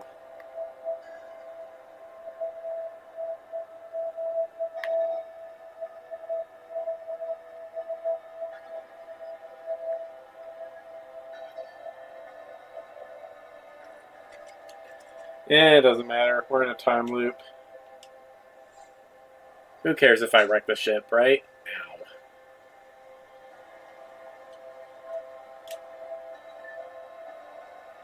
Hey, Gabbro.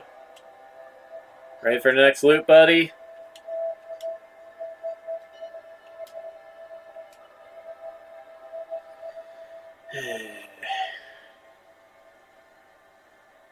You and me, two bros caught in the time loop.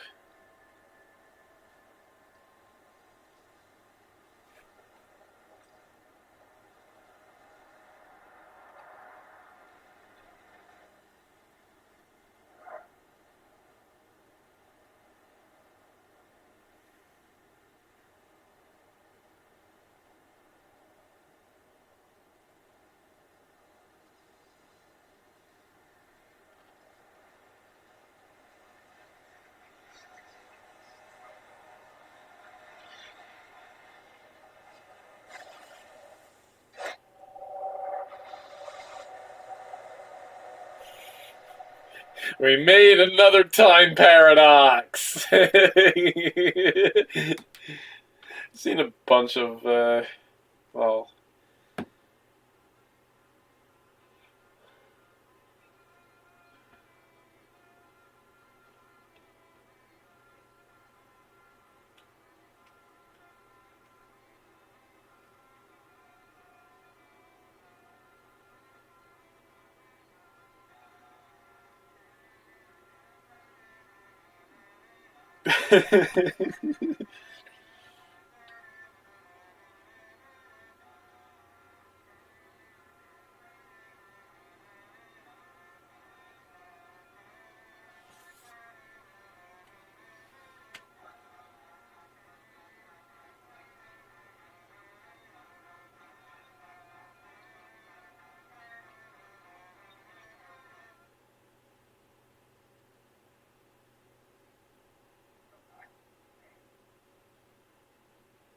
good times.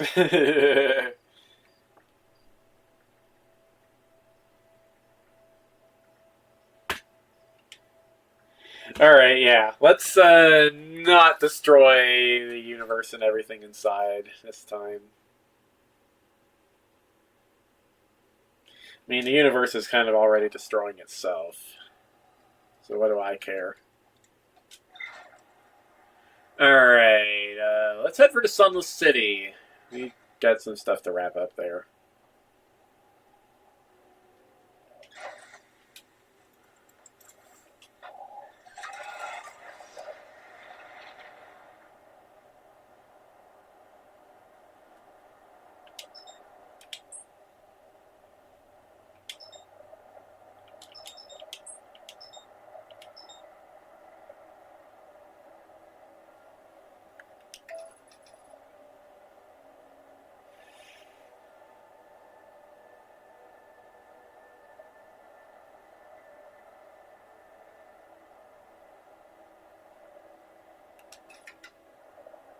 Here we are, and I am caught in my chair for reasons. Here's the gravity cannon.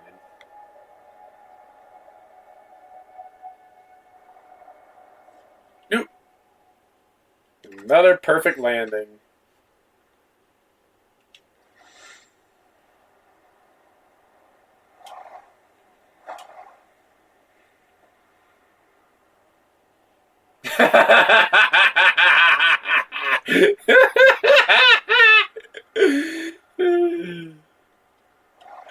Perfect. Alright, it's like right here.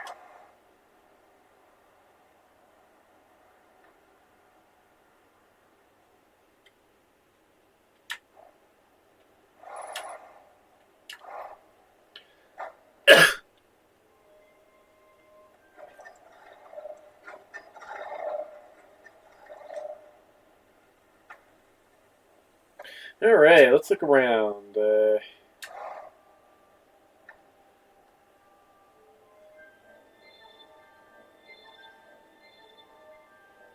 First up, the Stepping Stone District, which is like here.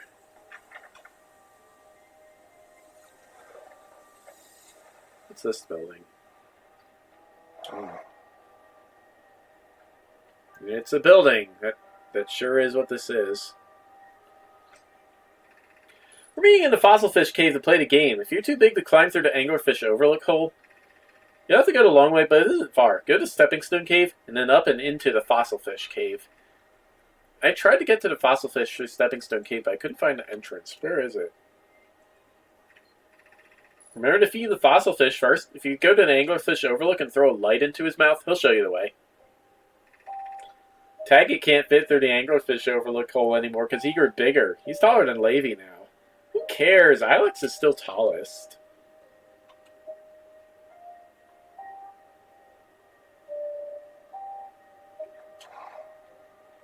Yep. Door we can't enter. Are we playing the Fossil Fish game tonight? I fed the Fossil Fish a new lantern. If you go to Stepping Stone Cave, the entrance to the Fossil Fish Cave is easy to see now. Gratitude, Solon. It's good you're still small enough to climb in through the hole of the Anglerfish Overlook. I'm still small enough. You won't be for long. Mom and Dad are tall, so you and I will be tall too.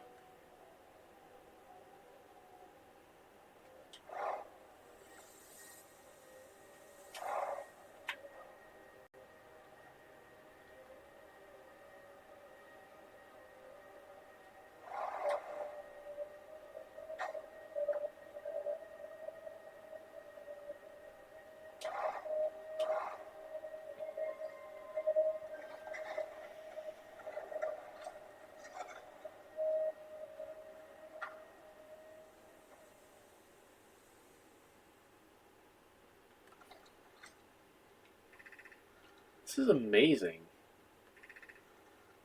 Right, we already read this.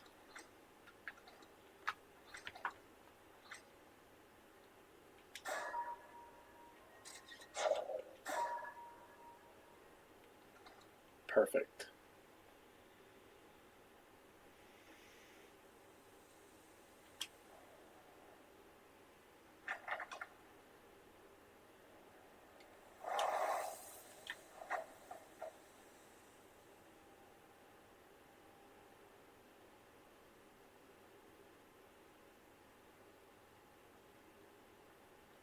Aha.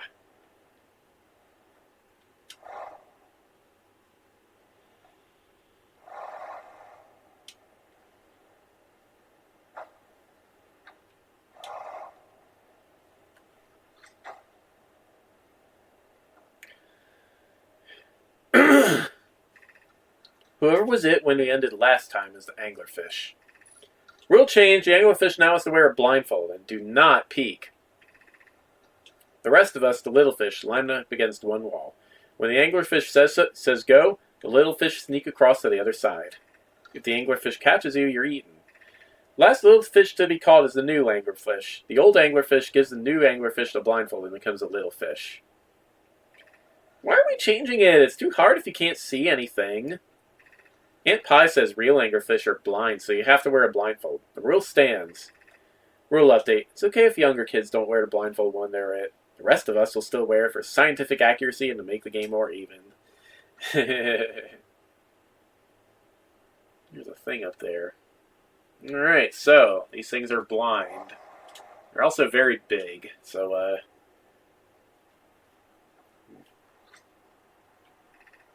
anglerfish study. Visually, the specimen appears to be of the same species as the anglerfish and dark bramble. We don't believe it originated from this planet. This anglerfish's digestive tract suggests death by starvation. An update. Mulleray, while I was here making sketches of the anglerfish, I observed the children I saw earlier playing here again. They've added a rule to their game that incorporates our research. It's wonderful. I'm entirely delighted. It's never too early to appreciate biology. The long growth protruding from its head is bioluminescent. Perhaps it used this growth to attract prey. A lure?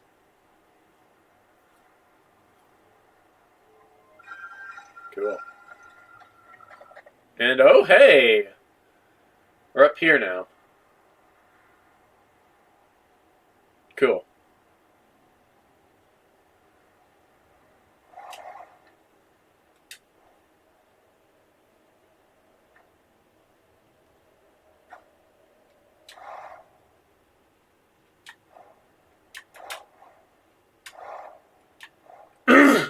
Got a little bit more to study here. Also, I need air.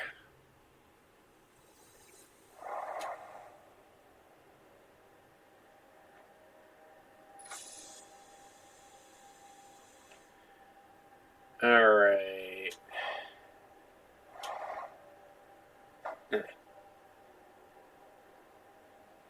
Here's this.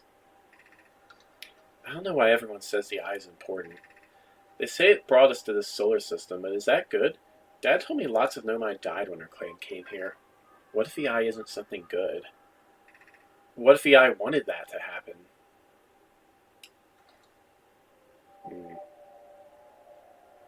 This was Solanum's old house, huh?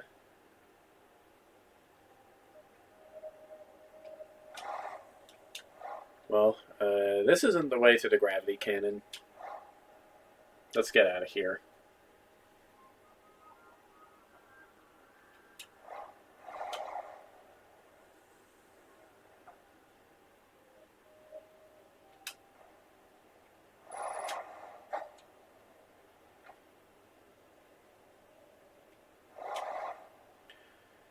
Alright, well, with that, I guess we know all we're going to learn about Dark Bramble without actually going there. Here goes, I guess. Woogie, woogie, woogie, woogie, woogie. Okay. Let's check our rumor log.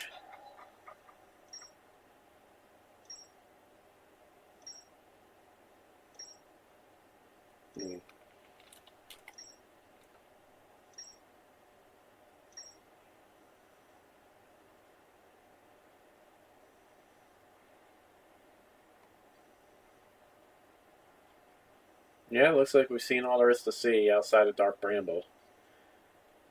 Alright, well, first things first, let's see if we can find Feldspar.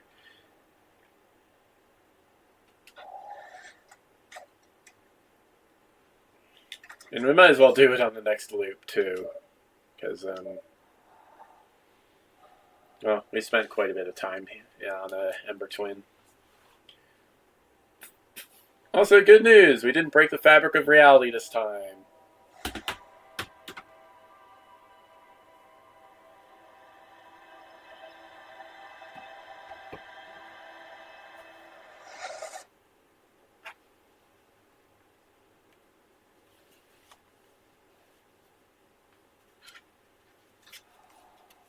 Alright, so, the plan.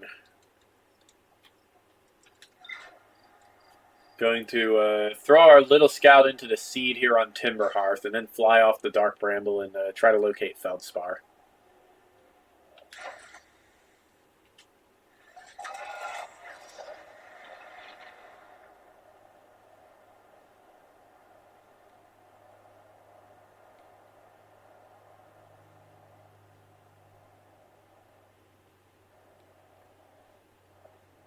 Going through Tektite. I got science to do. I didn't put on my suit.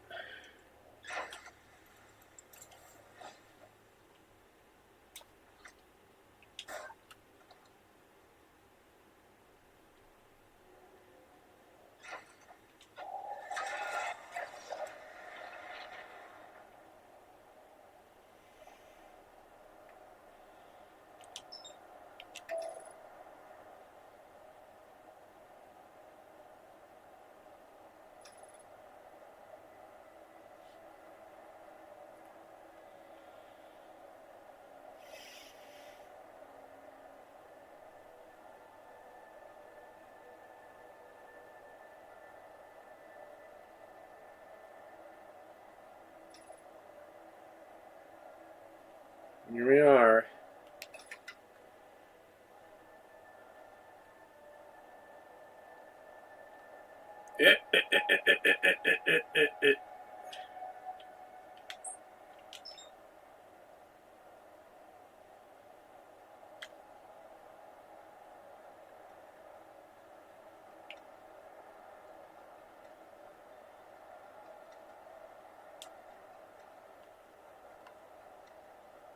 Let's go.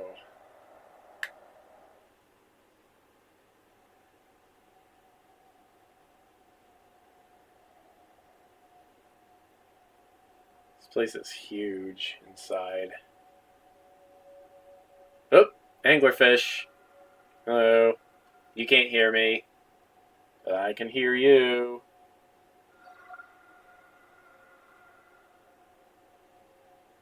Well, that didn't take me anywhere near what I wanted it to. And if I make any movement at all, well, he's just going to hear me. And I will be dead. It's pretty great.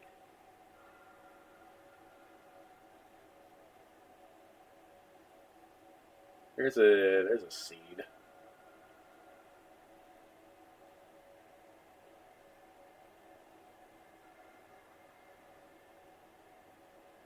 Still can't hear me. This is not the spaceship you're looking for.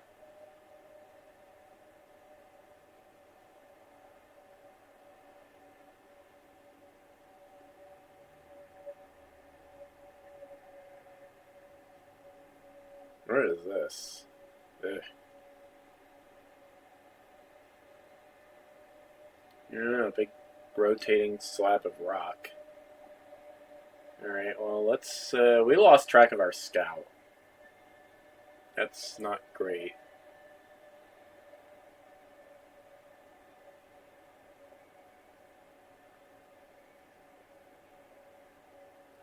Well, you know what else we can try?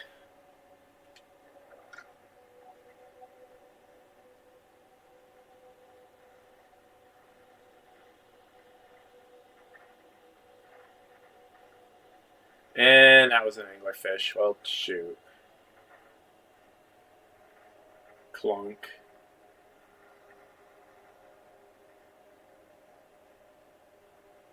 Back away slowly.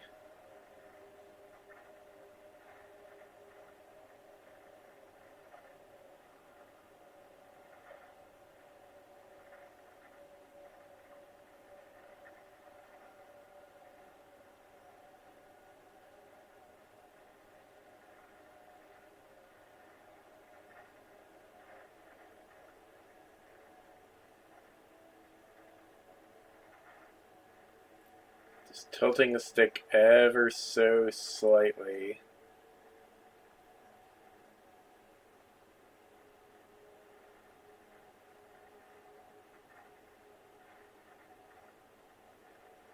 It's another fish. Well, I guess we're eating. Hi! Man!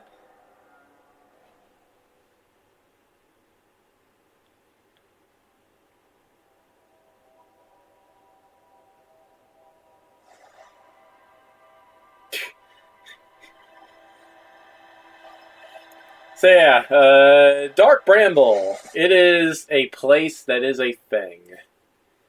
I'm sure you can see why now. Alright, well, we're trying that again.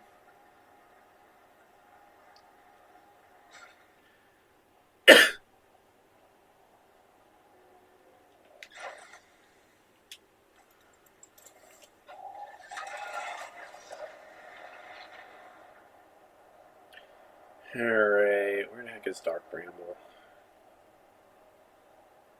That's not Dark Bramble.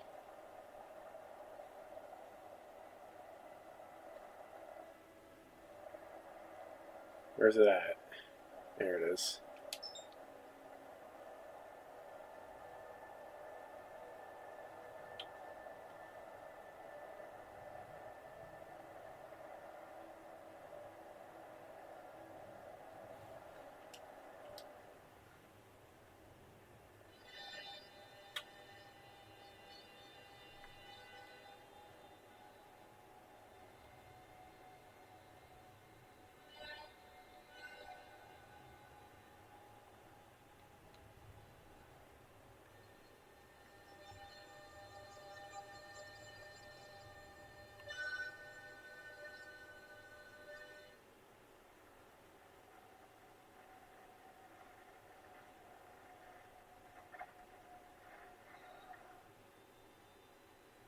Hi.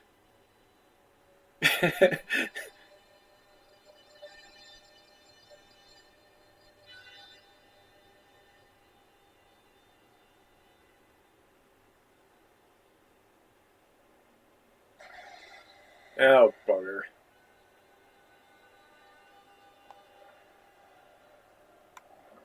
Ah, dang it.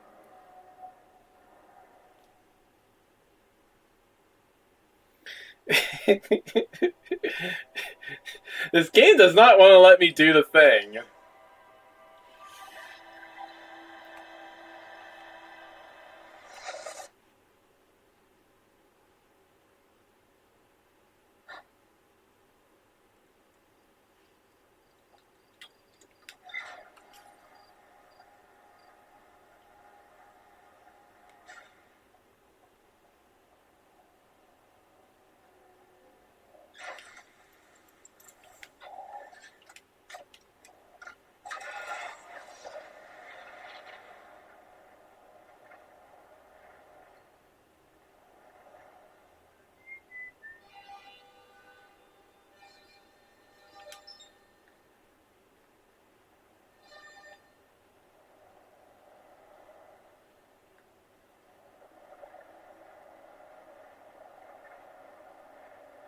Oh, look, it's the quantum moon. Let's not fly straight into the sun.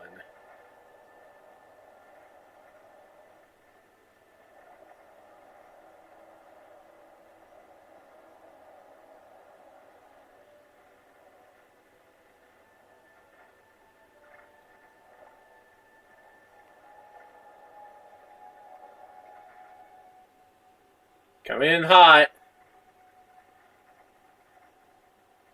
Yeah, you're the anglerfish. Am I just gonna collide with your tooth? Nope.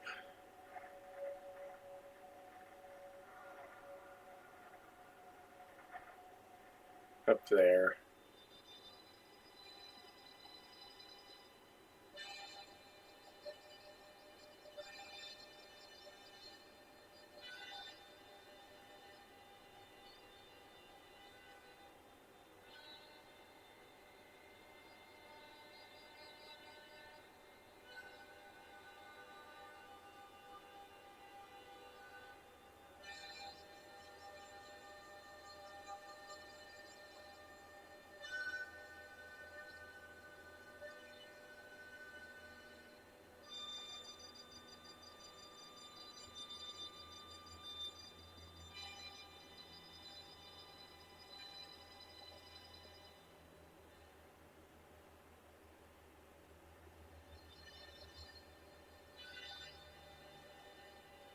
Okay, well, we got multiple lights in here.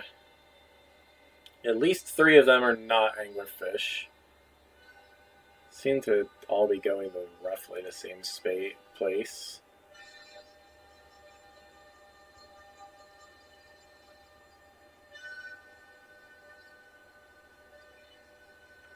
Okay, well, that is too small to go in, so we gotta find another one.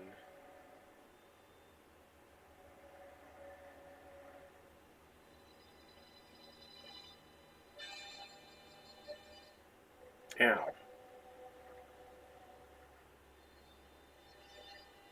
Aha.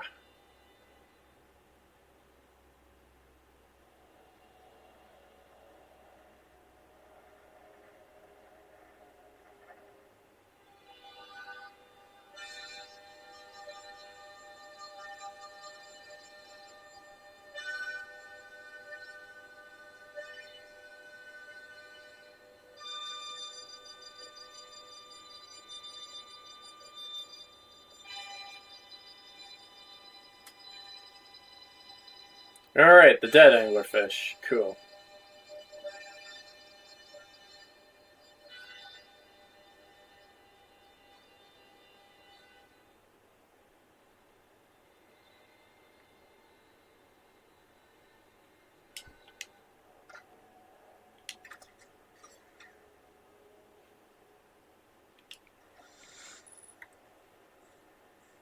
Gravity crystal. Hey, Feldspar.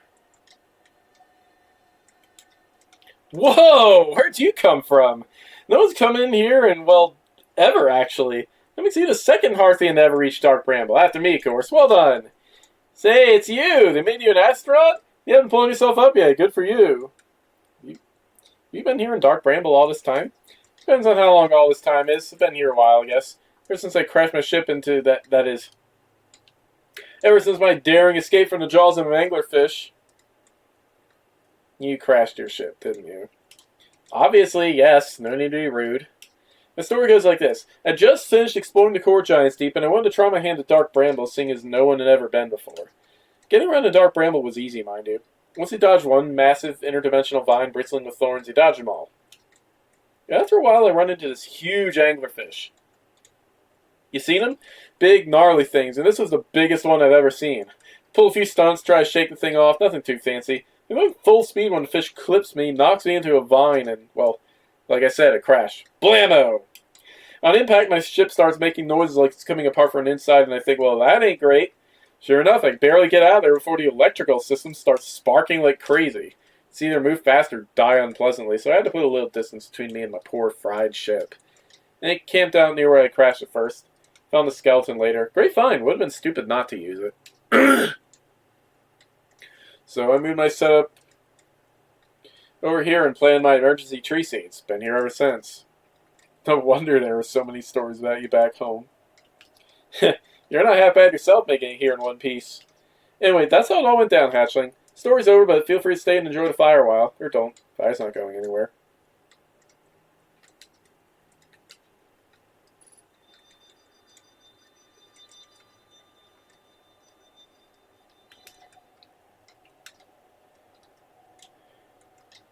I found something. Found a dark bramble seed on Timber Hearth. That's bad business, hatchling. As Chert will tell you if you so much as glance in Dark Bramble's direction, there used to be a fifth planet where the bramble is now.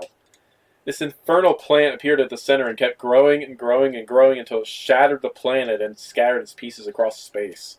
If we don't get that seed he found stored real quick, like I suspect Timberhearth will be heading toward the same fate. And I tell you what, we Hearthians have overcome far too much to be done in by some worthless seed.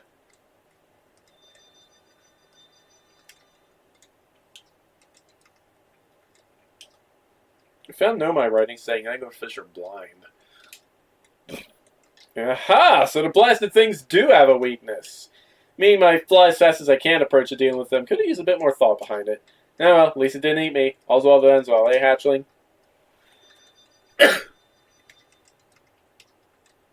Or should I explore here? That's the spirit. Anywhere's good, but you should know the space is weird here. Intensely. Ever try throwing your scout into one of these weird seeds? See there? The little opening? It's just big enough to launch one through. Your scout tracker will tell you the scout is in two places at once, but I don't think that's wrong exactly because space doesn't work right in here. That seed looks small, see? But inside it's bigger. Much bigger.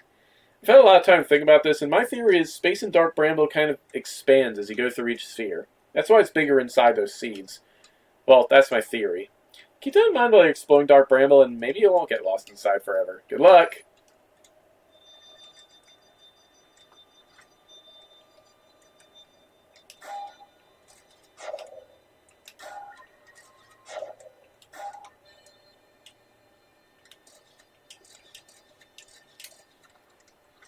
Oh, yeah. Okay.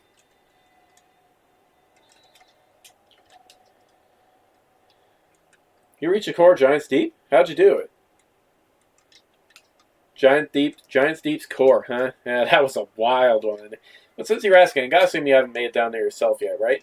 If I tell you how, it kind of feels like cheating. On a completely unrelated note, I sure was a big hollow vine my ship crashed into. Yep. If I were you, I'd go take a walk and see where it ends. You want to go into the tail end of this anglerfish skeleton here and look for a flickering light in the fog. That'll be my old ship. Past starts there.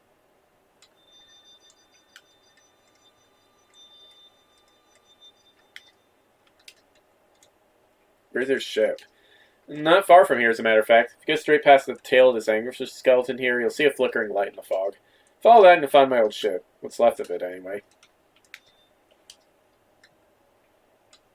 What happened to this anglerfish?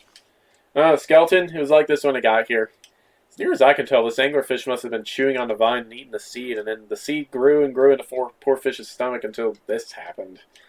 Gross, huh? The skeleton was a good find. Keeps the fish away. See, they're territorial, so they mostly avoid each other. That's why I set up camp here. Shouldn't I tell ground control to come get you? Well, yeah, sure, whenever you have the time. Frankly, I kind of like it out here. Quiet, peaceful-ish. You're a little young to understand, but it's a lot of pressure being the best it ever was. Been nice to have a break.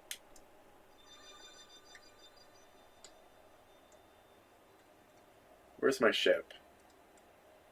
I lost track of it.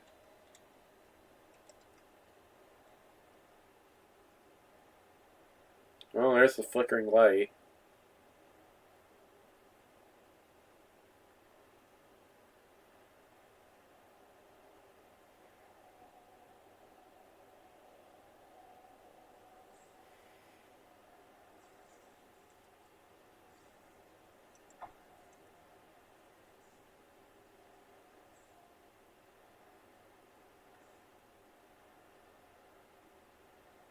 Ooh.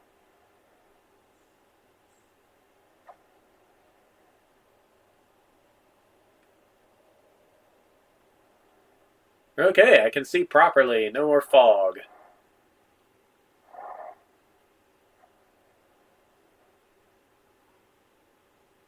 Seem to be inside a big old chunk of ice here.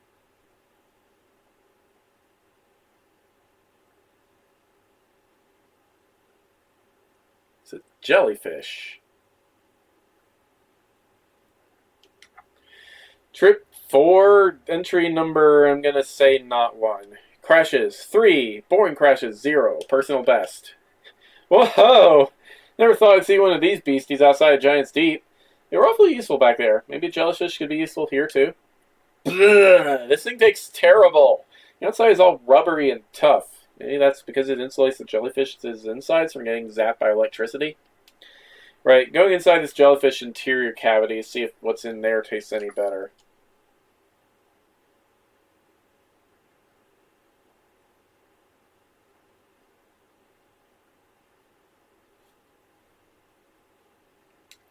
Note to Feldspar, do not eat this even if you are dying. It would be too sad if this were the last thing you ever ate in this life. Guess these jellyfish are only useful for insulation from electricity. Again, do not eat. Love, Feldspar. Interesting.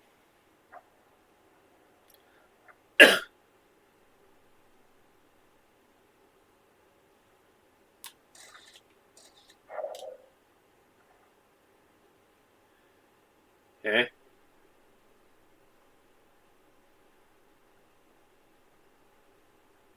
Ship 28.3 kilometers? What?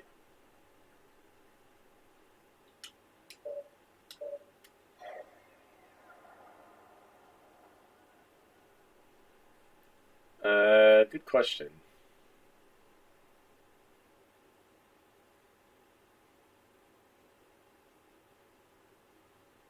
Yeah, it says the ship is in there somewhere.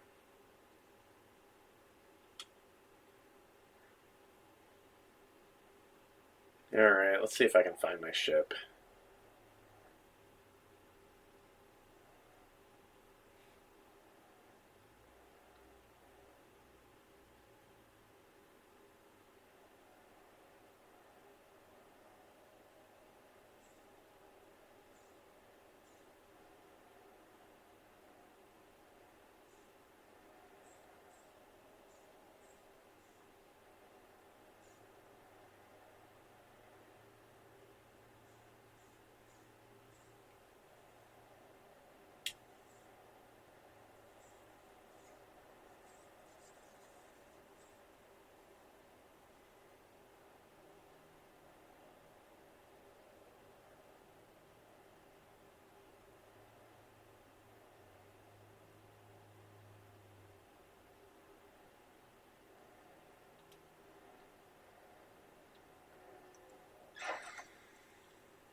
Think I came from around here.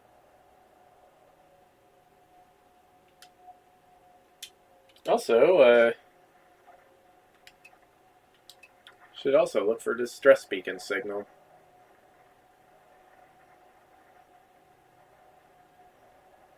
Let's like find a way out of here.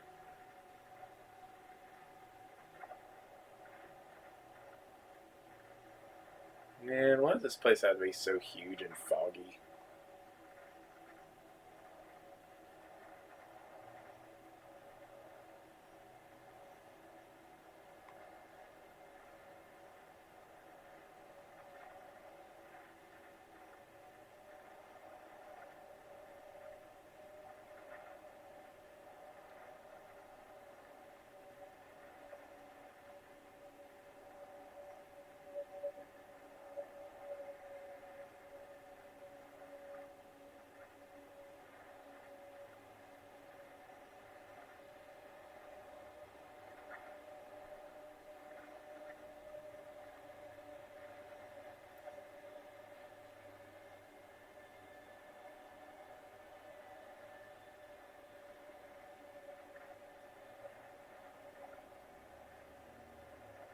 Yeah, this looks promising.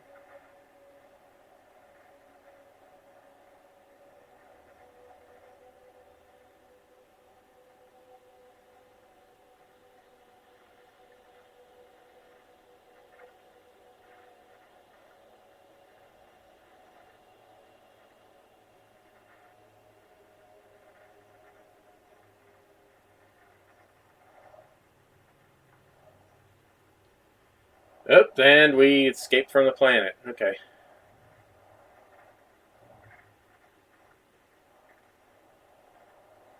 Well, let's try and find this distress beacon.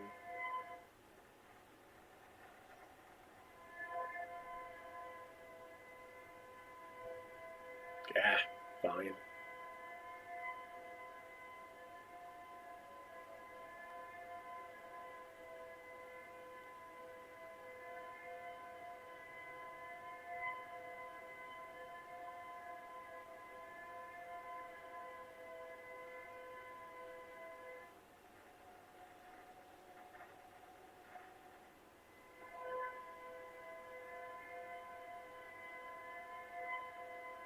Here, huh?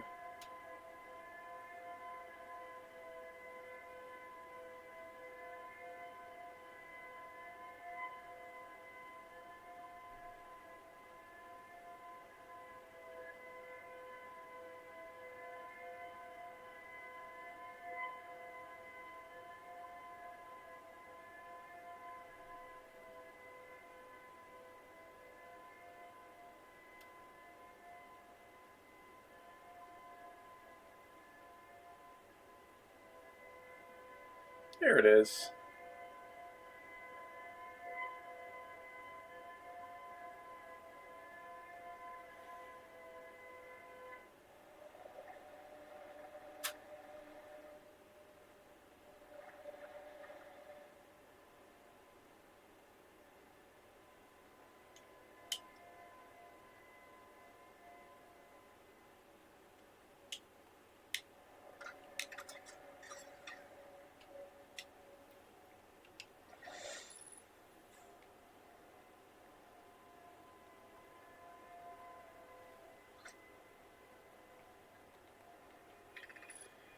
Seka. Our escape pod crashed as we tried to flee this place, destroying our movement and communication capabilities in the process. We've held out as long as we could here, but this pod's supply of breathable air is nearly depleted, and the anglerfish attack more and more frequently. Our best chance at survival is to return to the vessel to either repair the damage or, more probably, await rescue. Seka, is the message finished? The vessel's beacon is already growing fainter. It'll be gone in a matter of hours. We need to leave here quickly.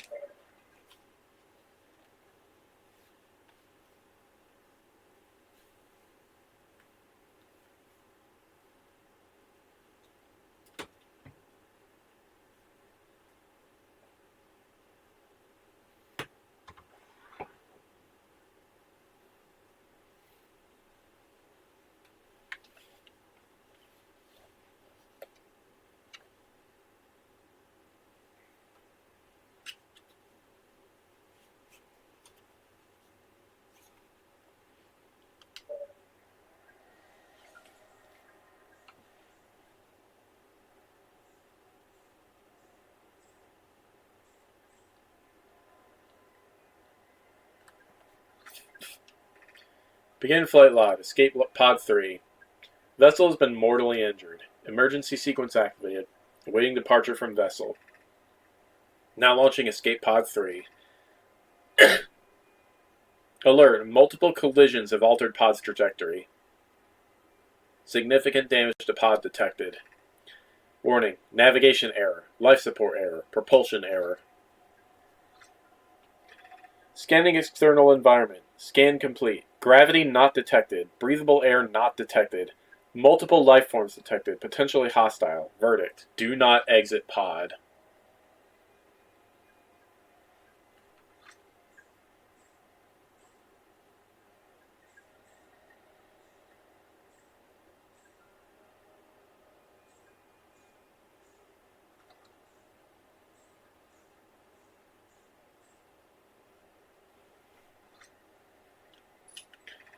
There's a new problem. Our equipment is detecting 2 distinct beacons from the vessel.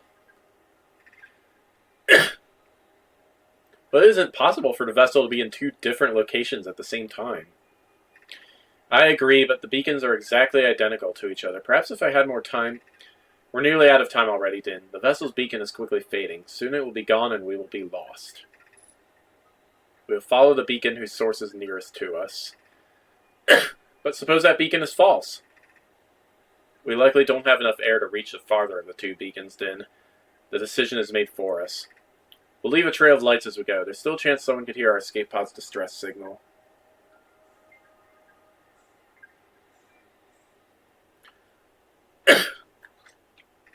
Emergency escape hatch.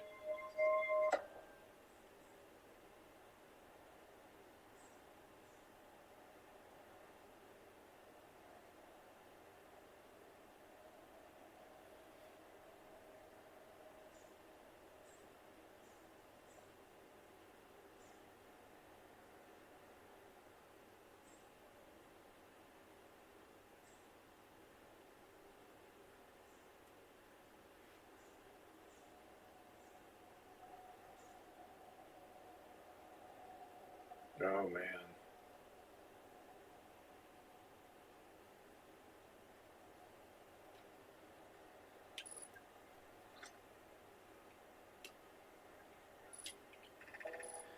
To any who come here searching for us, we followed one of the 2 beacons from the vessel to this place, but now can go no further.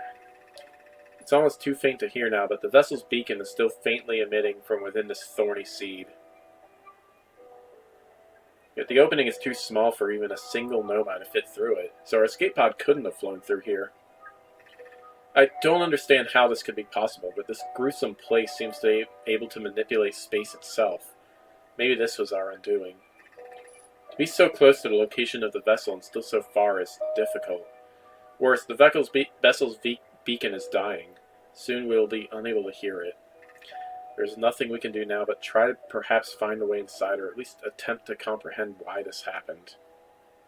My dearest hope is that the other escape pods are able to reach relative safety.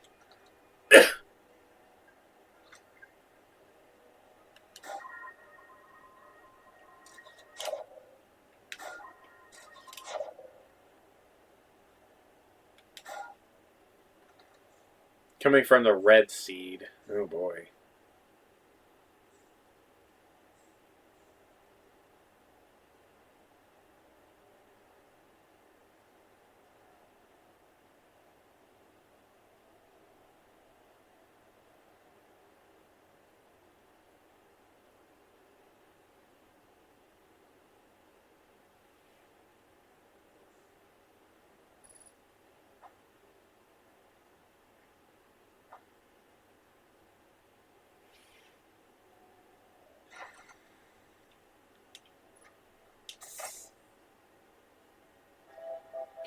And we're out of time.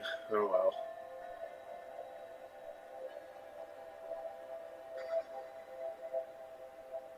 Well, maybe we'll be fine. Space is weird here. Maybe the,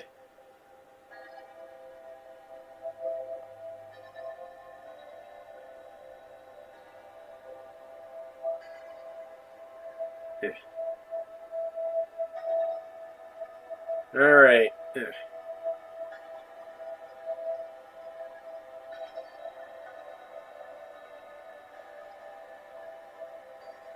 Right, not there. Oop, that's an anglerfish. That is where we're going.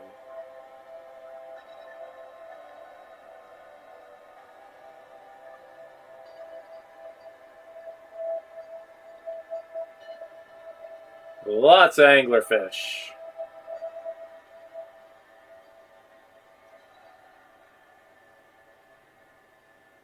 There's like 3 of them.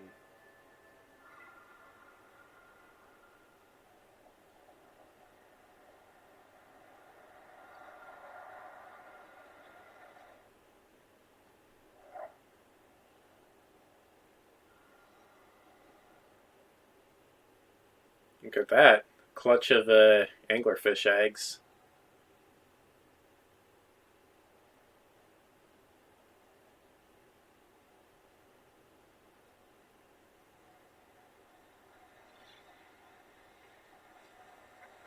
Yep, looks like the supernova reached us after all.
What?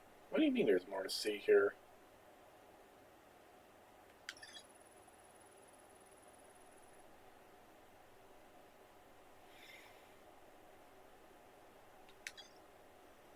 No, we're gonna have to go back there anyway.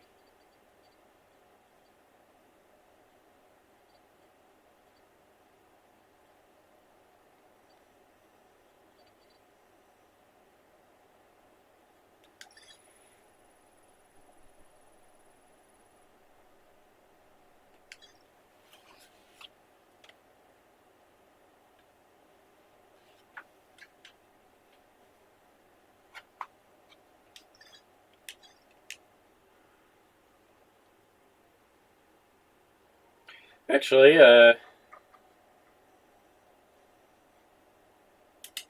there. Now I can see a marker leading us straight back there.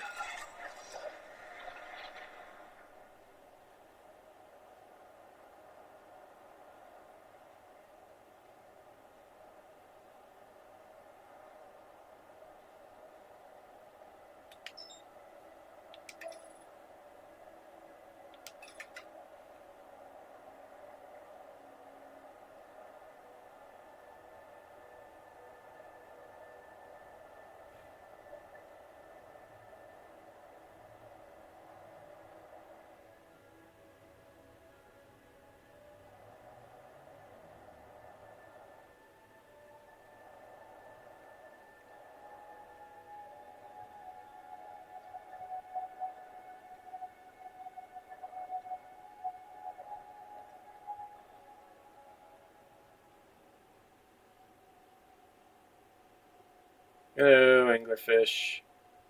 Am I gonna collide with your tooth? Nope, we're good.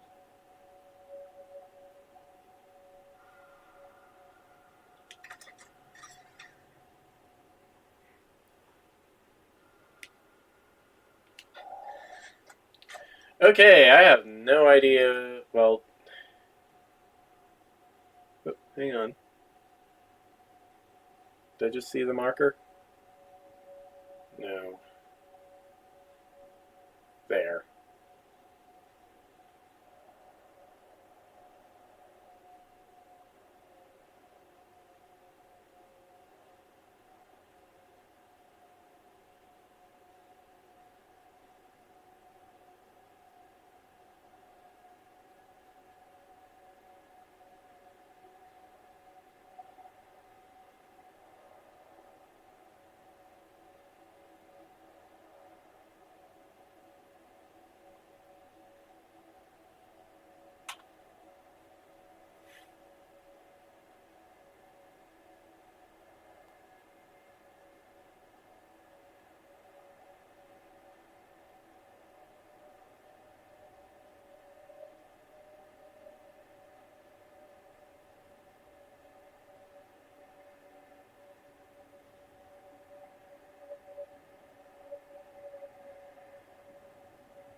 Don't seem to be any lights here. And hey, check it out. We found the vessel.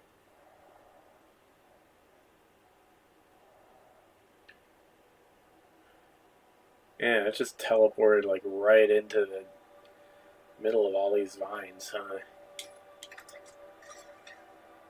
That's definitely gonna rip a ship apart. Ooh.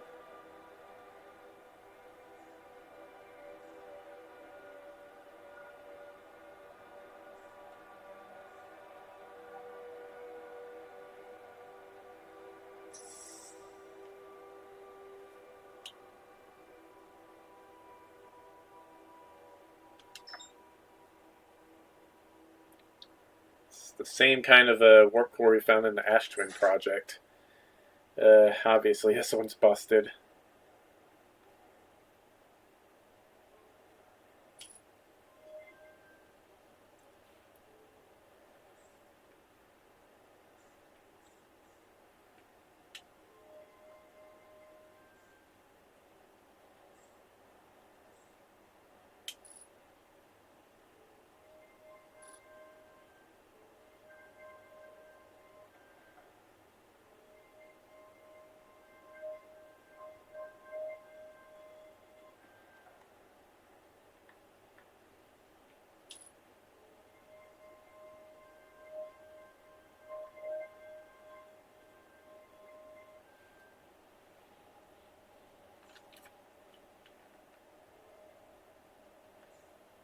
Okay, well, that accomplished nothing. Some kind of input device.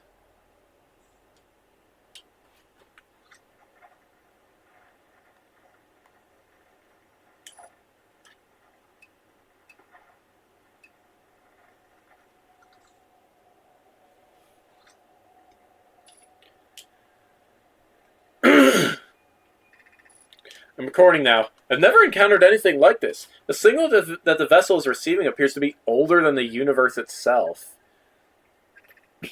This is our first contact with anything of this nature. Everyone, prepare to warp immediately. Eskel, wait, I need more time to send an outgoing message. Shouldn't we tell another clan where we're going? We can send the message upon our arrival. This extraordinary signal appeared suddenly. It may disappear just as quickly, and we can't lose a discovery this incredible. Focus on preparing for the warp instead. I understand. Onona, is the vessel ready to warp to the signal's approximate coordinates? The warp core is powered, but this will be a significant jump. Afterwards, we'll need time to recharge the core. That shouldn't create a problem, provided we arrive at or near the signal source. Everyone, we're ready to warp. If only Eskel had not been quite so hasty, maybe the Nomai could have been found.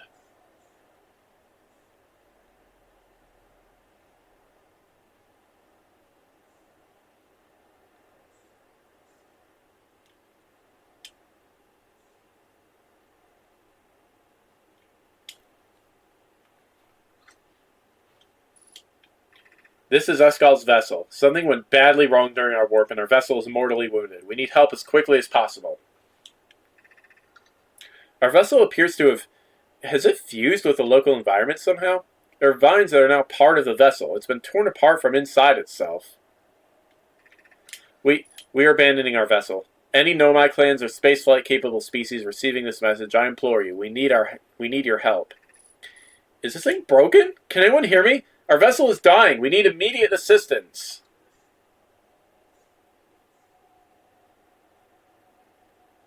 Look at this. Incoming transmission. To any Nomai clans whose vessels can hear this message. It's clear the universe is dying. There are fewer and fewer resources and safe places within space now, so my clan and I believe the best option is for all our clans to stay together. If you can reach the Gloaming Galaxy, we found that Blackrock suns are fairly stable, and life in the star system is comparatively thriving. We live in relative safety. If you prefer to continue exploring alone, know you will be on your own.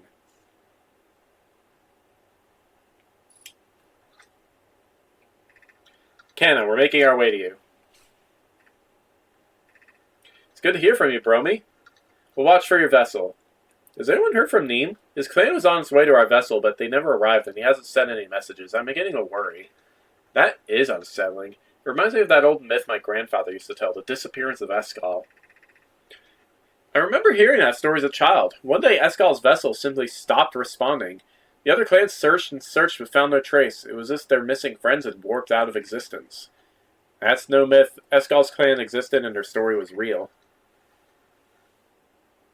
What a curious event to have passed into myth. Our ancestors were told that story when they were young. Are you sure it's true, Hyssop? It was a very long time ago, but yes, my clan's ancestors searched for Eskal's clan for a long time, but in the end, none of them were ever seen again. It's the only time in our history a vessel has ever disappeared this way. Hyssop, I hope you aren't comparing Eskal's story to my clan's vessel. Neem, my friend, we feared you were gone. Not yet we aren't, but nearly. We found trouble during our warp. The triple suns of the bright spark star system exploded, and it was only a lucky coincidence we weren't caught in the blast. We'll meet you soon, Kana. I'm relieved your clan is safe, Neem. It's good to hear your words. Any vessels nearby, remember to be extremely cautious of potentially unstable stars, which is most of them now.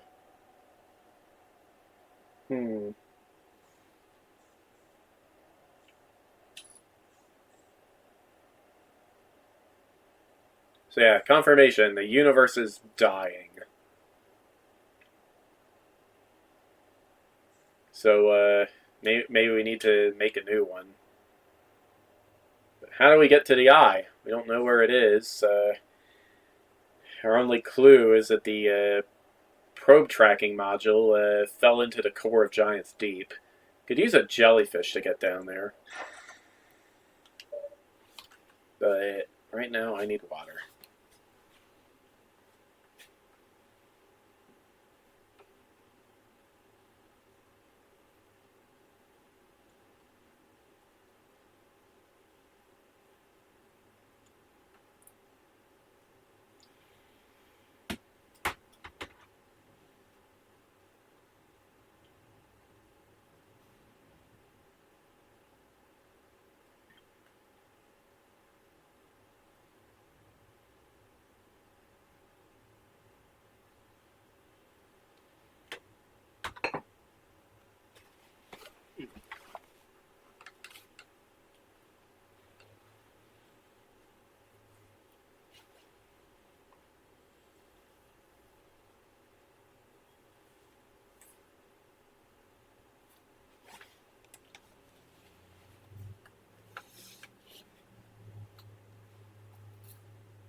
Alright.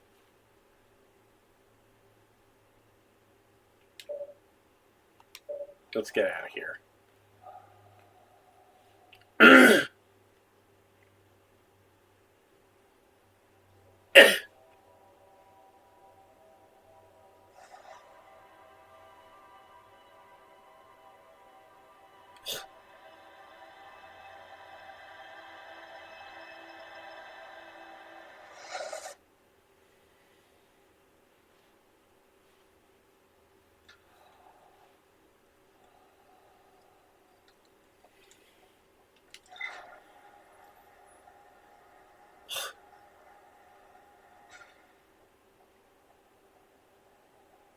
Alright, let's head for Giant's Deep.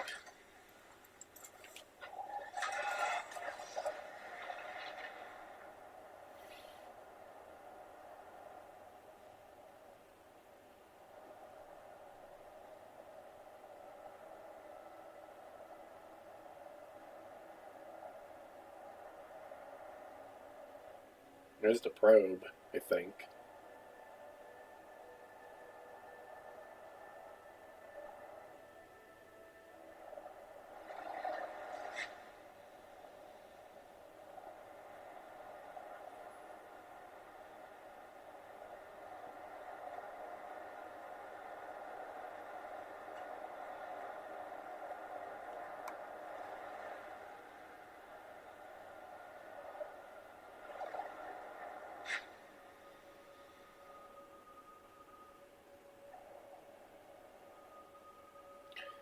Alright, we're gonna have to ride a jellyfish.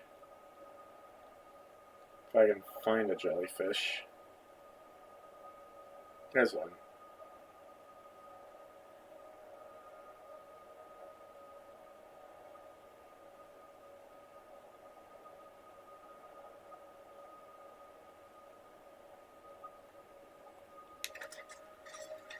But, not a big enough entrance for... Whoa. Hey, don't go going in there without me. Yeah.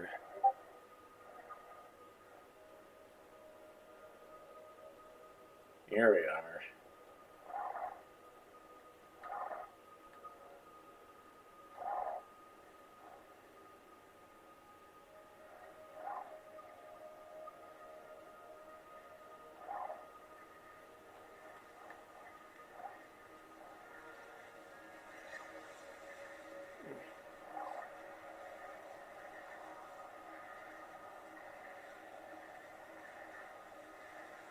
Okay, we're through.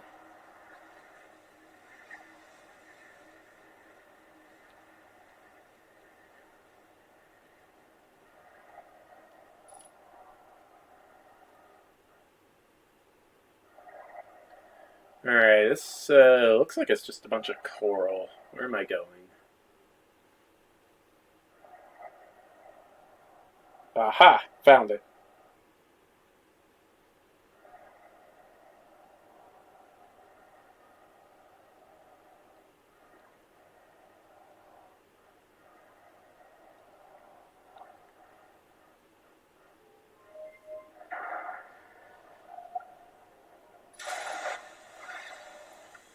Yeah, this was the last thing I found.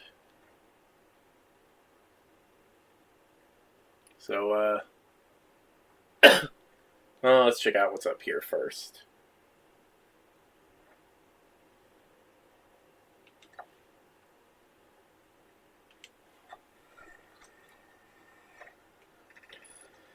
I have exciting news, Privet. The Ash Twin project is almost prepared to receive the probe data from the orbital probe cannon. Raimi is adding some finishing touches here, but she'll be finished soon. Are you in the orbital probe cannon well? We are. The statue here in the probe tracking module is ready to record each launch's flight trajectory and will automatically transmit all relevant data to you. On the other appendage, I'm not worried about this kin's structural integrity and its crew's moral integrity. Once the probe determines the location of the eye of the universe, I'll send an alert directly to you and Raimi. Well, we are here now to find that information in the Nomai's place. Let's go.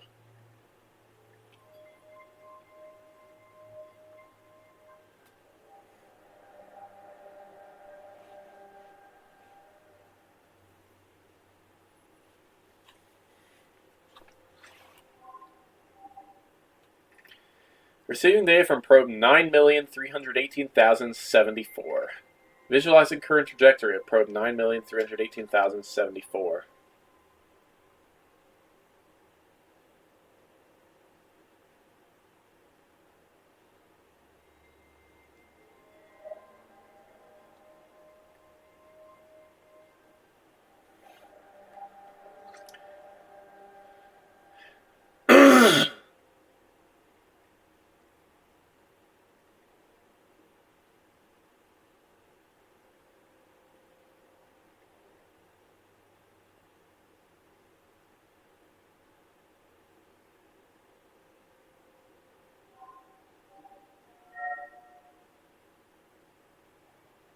They found it.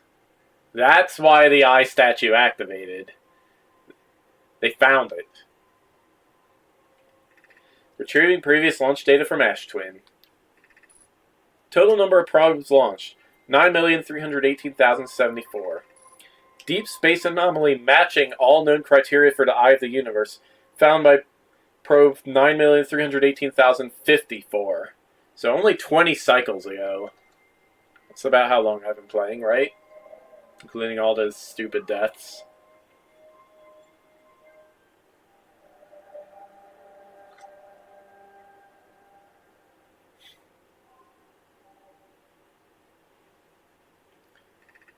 Retrieving stored coordinates from Ash Twin. Displaying coordinates for the eye of the universe. We found it!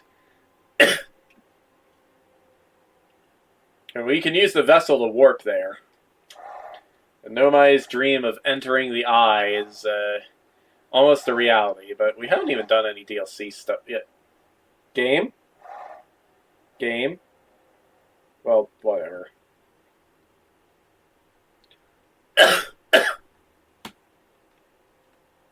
We got DLC stuff to do, and I've been playing VR for quite a while already, so, well, maybe we'll save the DLC stuff in the Eye of the Universe for next time. Till then, well, I am Surreal Canine,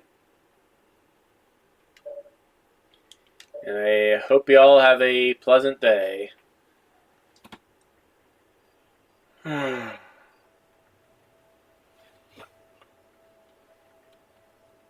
Later.